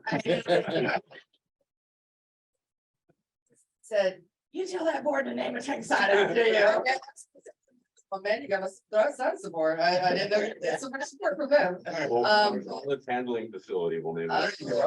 Somebody's like, you have to work for sewage. I mean, can't you just call yourself water and not call yourself water and sewage department or water and sewer department when I work for sewer? Not wastewater. Yeah, I know. That's what Purified water. it's still sewer, right? But it's a mess and it is gonna be a process and we came up, Brenna and Monique and I in separate conversations and Kat's had it. We've embraced the fact that it's a good learning opportunity for the new staff and just while I have institutional knowledge after I retire, let me help you. Let me help you with this, because it's a massive undertaking. And when she says boxes, hundreds, I mean, 100 easily, hundreds of boxes, okay?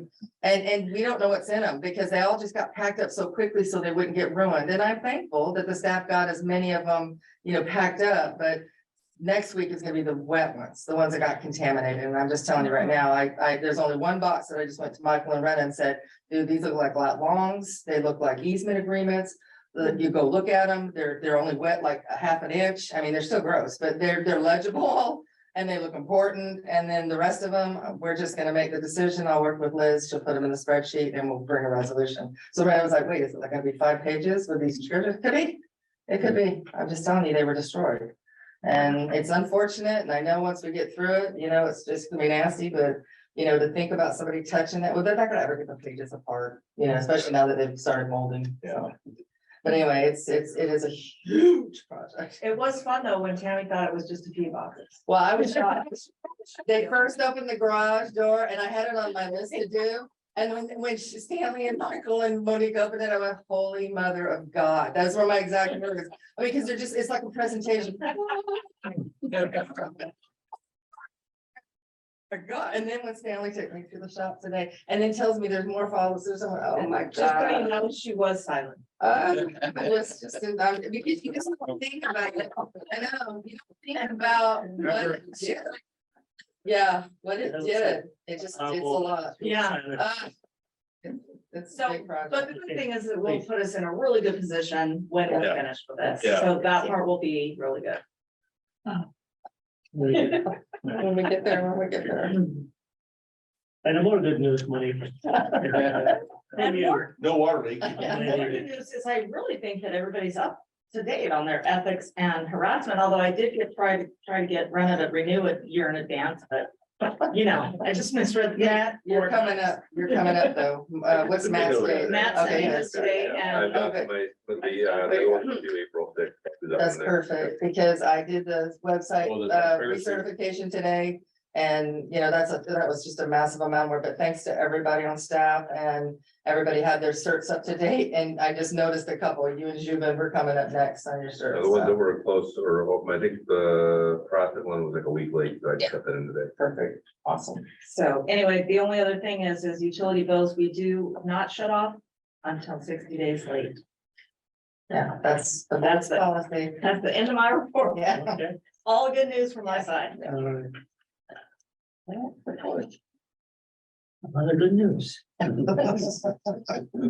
We'll take volunteers when that project comes out.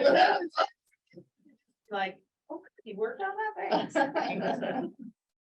I was gonna suggest maybe some, high school kid that can help.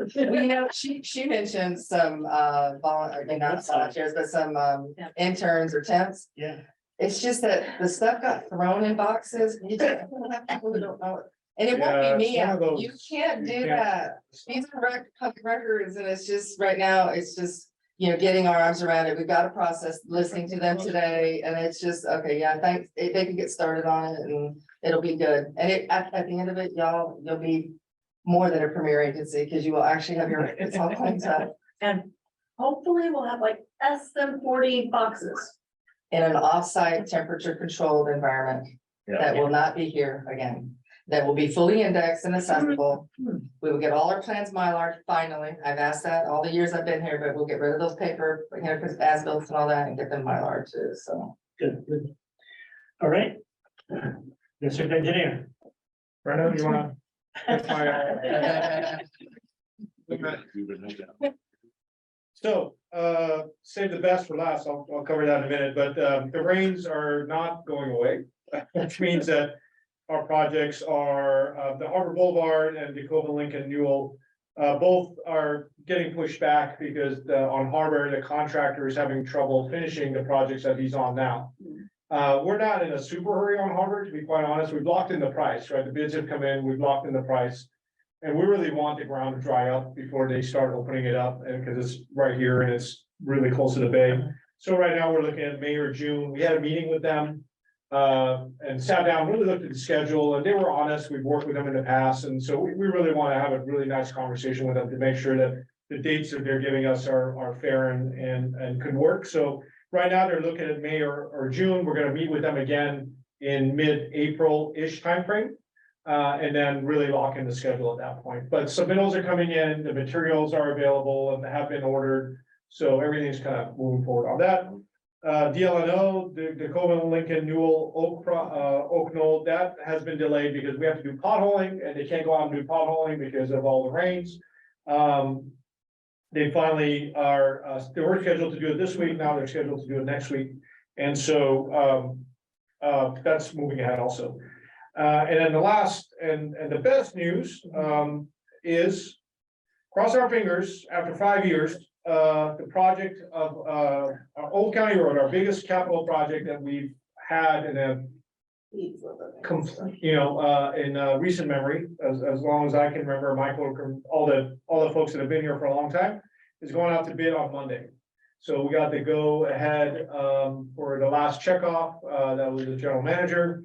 And pending any last minute stuff that I hope not, because the ads have already been placed in the papers and everything's going. Because you have to do that ahead of time. You have to kind of plan ahead for that stuff. It's gonna be advertised on Monday, and we're coming back May, thank you. I was gonna say either June or May, but I think it's May. Yeah, thanks. Appreciate it. Okay. May to award. So our biggest task now that it is out, is to drum up interest, right, from all these contractors. This is a massive $5 million project. Night job. It's complex, it's challenging, it's not easy. And luckily, the bidding climate has really improved from a year ago, right? From where we were a year ago, we're getting more interest, but it's still a pretty challenging project. And so the most important part is to drum up business, drum up interest to get people to bid the job, right? And so we're gonna make contact, we're gonna really lean on our relationship with all these contractors that we've worked in the past to just get them to come in, look at this project, and the biggest thing they asked me is Tammy gone? So I can. So that's that's all, that was your last dig. I had to put that. Yeah, that's okay. But yeah, so that's it. Thank you. All right. Any questions from anybody? So Juven, we just had a night job on El Camino, granted it's El Camino, can't come in 2 million over engineer's estimate. Wow. It's pipe bursting and sewer line down deep. I think, well, the estimate is jack, so I think that was a big grain of salt. That wasn't a good estimate, but I'll be interested to see where this job comes in. Yeah, we're seeing on not complex projects, coming in pretty reasonable, lower than what we've seen. But again, I think it's really the interest level too, because it's such a complex project. I'm sorry? There's only 2 bidders and there was like 1.7 million between the two. Wow. Yeah, so that's. Who were the bidders, dude? Dalio and Kratos, I think. Wow. Yeah, that, like I said, that's our biggest job is to Yeah. get the interest, get people bidding. Because we want to spend that last 6 million of the CLP, right? And this is the. I also don't think they wanted to work on El Camino in the middle of the night, so. Right. Yeah, we just got done. Yeah, Yeah. right. All right, very good. Moving right along, so we'll go to the financial report. Ellen? Okay, and I'll try to be briefer. Because it's really nothing new. I, reported on everything. Nothing changed. February wasn't a good month. It normally isn't. So the net surplus did decrease by 55,000. But it is, the other side of that is it's still over 2.2 million to date. So other than that, if anyone has any questions. So one minor question, I mean, Yeah, getting back to the water commodity charge, and when we talk about year-to-date percent of budget, I'm assuming that's just a straight percent shot divided by 12. Yeah. Yeah. You know, in other words, like our target is 66.7. Uh-huh. And we do on a separate sheet have water consumption by month. Kind of like we look at historical water usage. I mean, is it worth having something that you probably already look at this? So I'm not, maybe not even asking for somebody to reinvent the wheel. But like if we're projecting, we have 12 months, not all months are the same revenue. Right. Actually coming up with like a cumulative function that says like, okay, I expect 2/12, 2/12, 1/12, and track how we're doing on revenue on a month. To tell you the truth, I don't like having the target there because it is a misnomer Well, on some. Exactly. And On those, it's a misnomer. if it were, I followed the format. For some things, it's right on, Right. some Well, no, things I'm go, not but suggesting. yes, that's a very valid point. The water commodity charges and from that, the purchased water, Right. again, they're, hugely different, so, I can, next month, let you know, but I've kind of been touching on that in the reports anyway, as far as that goes, Yeah, I guess I don't know how far off we were back in, let's say, August, September. And that's sort of what I'm questioning right now is how could we have looked at August and September to see how far off we were back then? Yeah. Not having that conversation for the first time in March. It's not that big a deal. Well, I've mentioned it since November. But he's thinking about like from the beginning of this. Yeah, and the early months were really bad. Like I said, the last few months, well, February wasn't good, but it started out July, August, September, really under, what you would be expected. And then around November, December, it picked up, just to back up a little bit, last year, to use round figures, the revenue was a little over 9.8 million. Round figures, let's call it 10 million to make the math easy. And you had a 16.9% increase. So, when you take 17% on 10 million, you would think, okay, our revenues, water commodity charges going to go up, to 11.5. We put 11, we thought 11.5 is a little too, so we knocked it down $500,000. And we're still gonna be more likely 1.2 under that.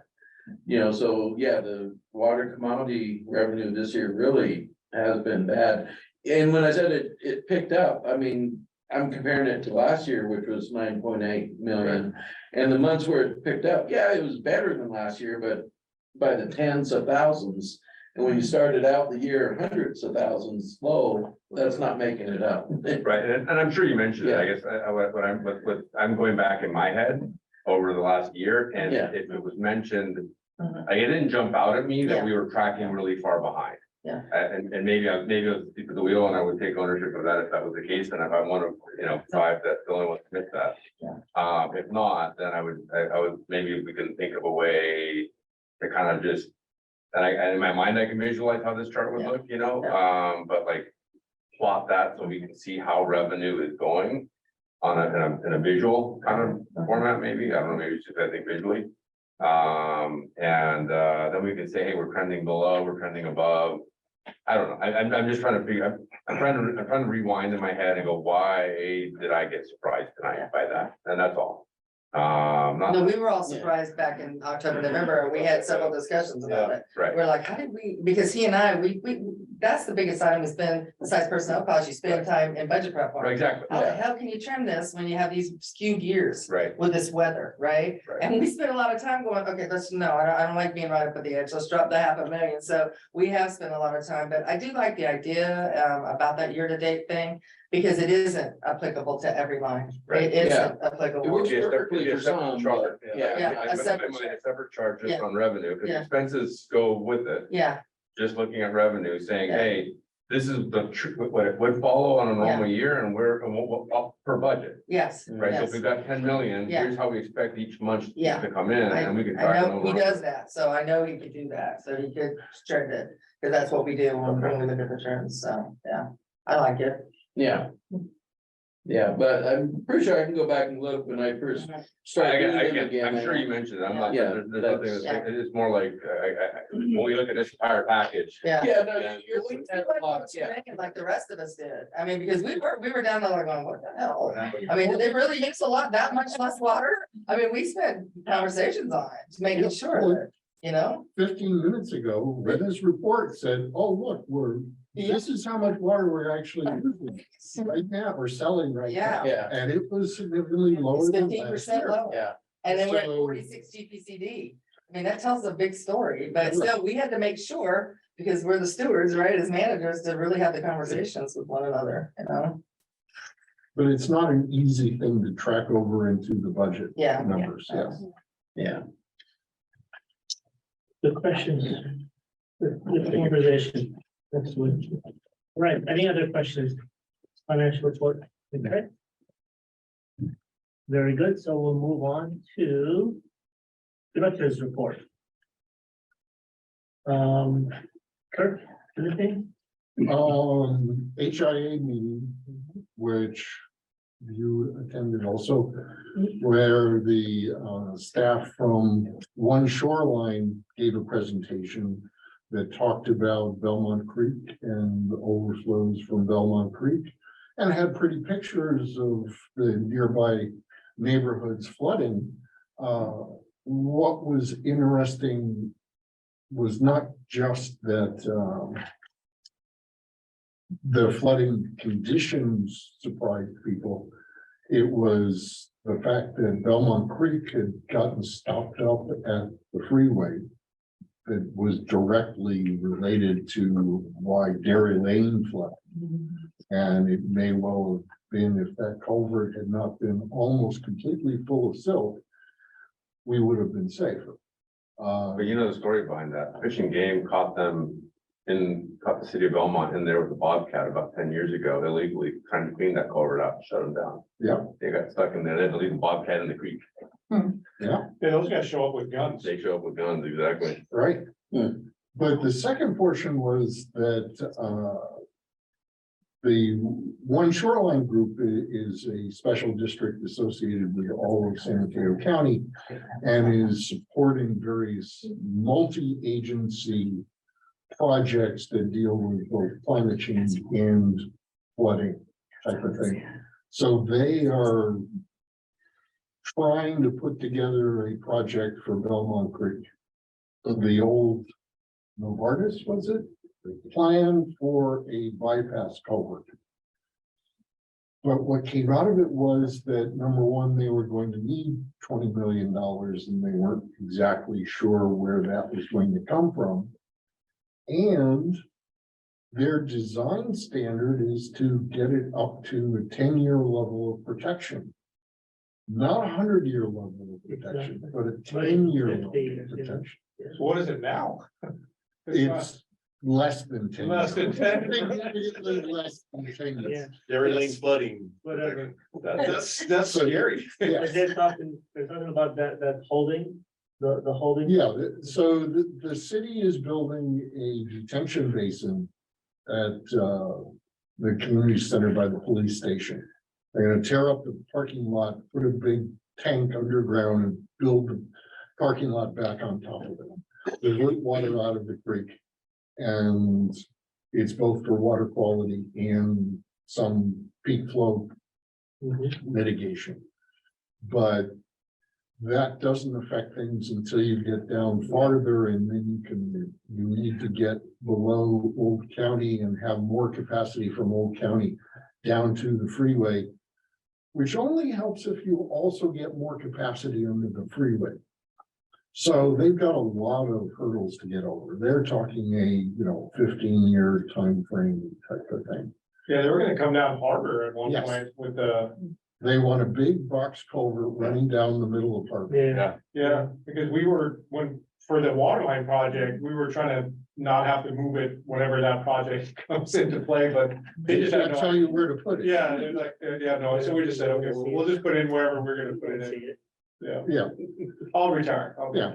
Yeah. So- Yeah, I told you that who wants to be it. So the point that I wanted to make was, this is something to really sit down with the architect and figure out what we can do to maximize our level of flood protection if we're going to try and continue the dairy rate. And what facilities are definitely critical. Okay, so how we do that is going to increase our cost of construction, but we've seen what can happen if we're not paying attention. And it's not just the building, but are we gonna be able to get to the building, right? That's the other. Well, Yeah, because O'Neill was flooded up 2 blocks, right? So O'Neill, the whole road, you didn't even get The it. building might. We should see but excavator. you can't get Chris it. drove up the street and picked it up with that excavator to get It to was this. terrible. But I will point out that, we did have the architect add in consultation with One Shoreline, as part of the scope, so. Yeah, but I'm sensing stilts in the future. Yeah. yeah, I think we can budget for some Zodiac folks, kayaks. And then you have to think about what's the total cost, right? And is it, I know, I think it's sort of cheaper to go find another property. I mean, it's an option, Yeah, right? it's an option, yeah. I mean, if it's 20 million, you think about buying another building and a property somewhere else, Nothing wrong with having the options on the table, absolutely. Right. Yeah. Good. Thank you, Kirk. Disrespect, anything?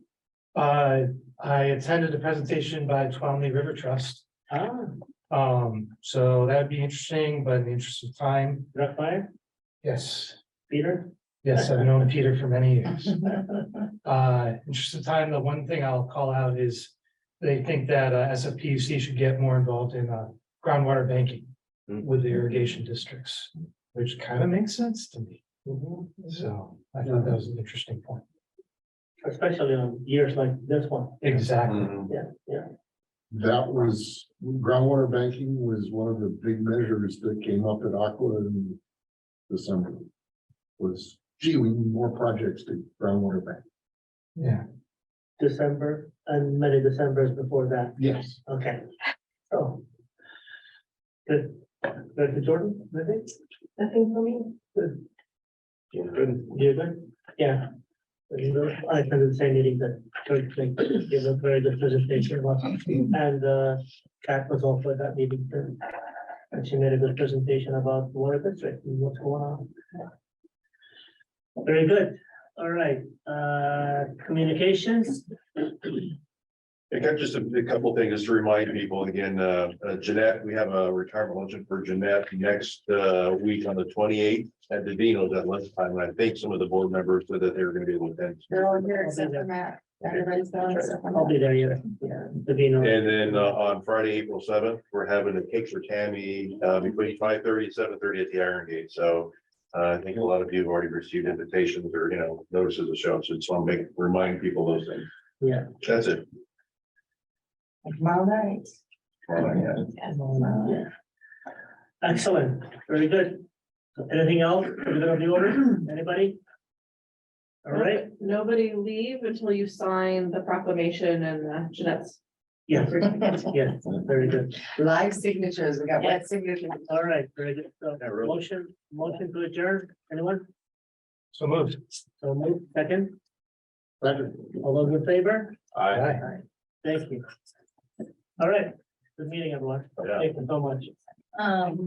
Congratulations. See you all in 3 years.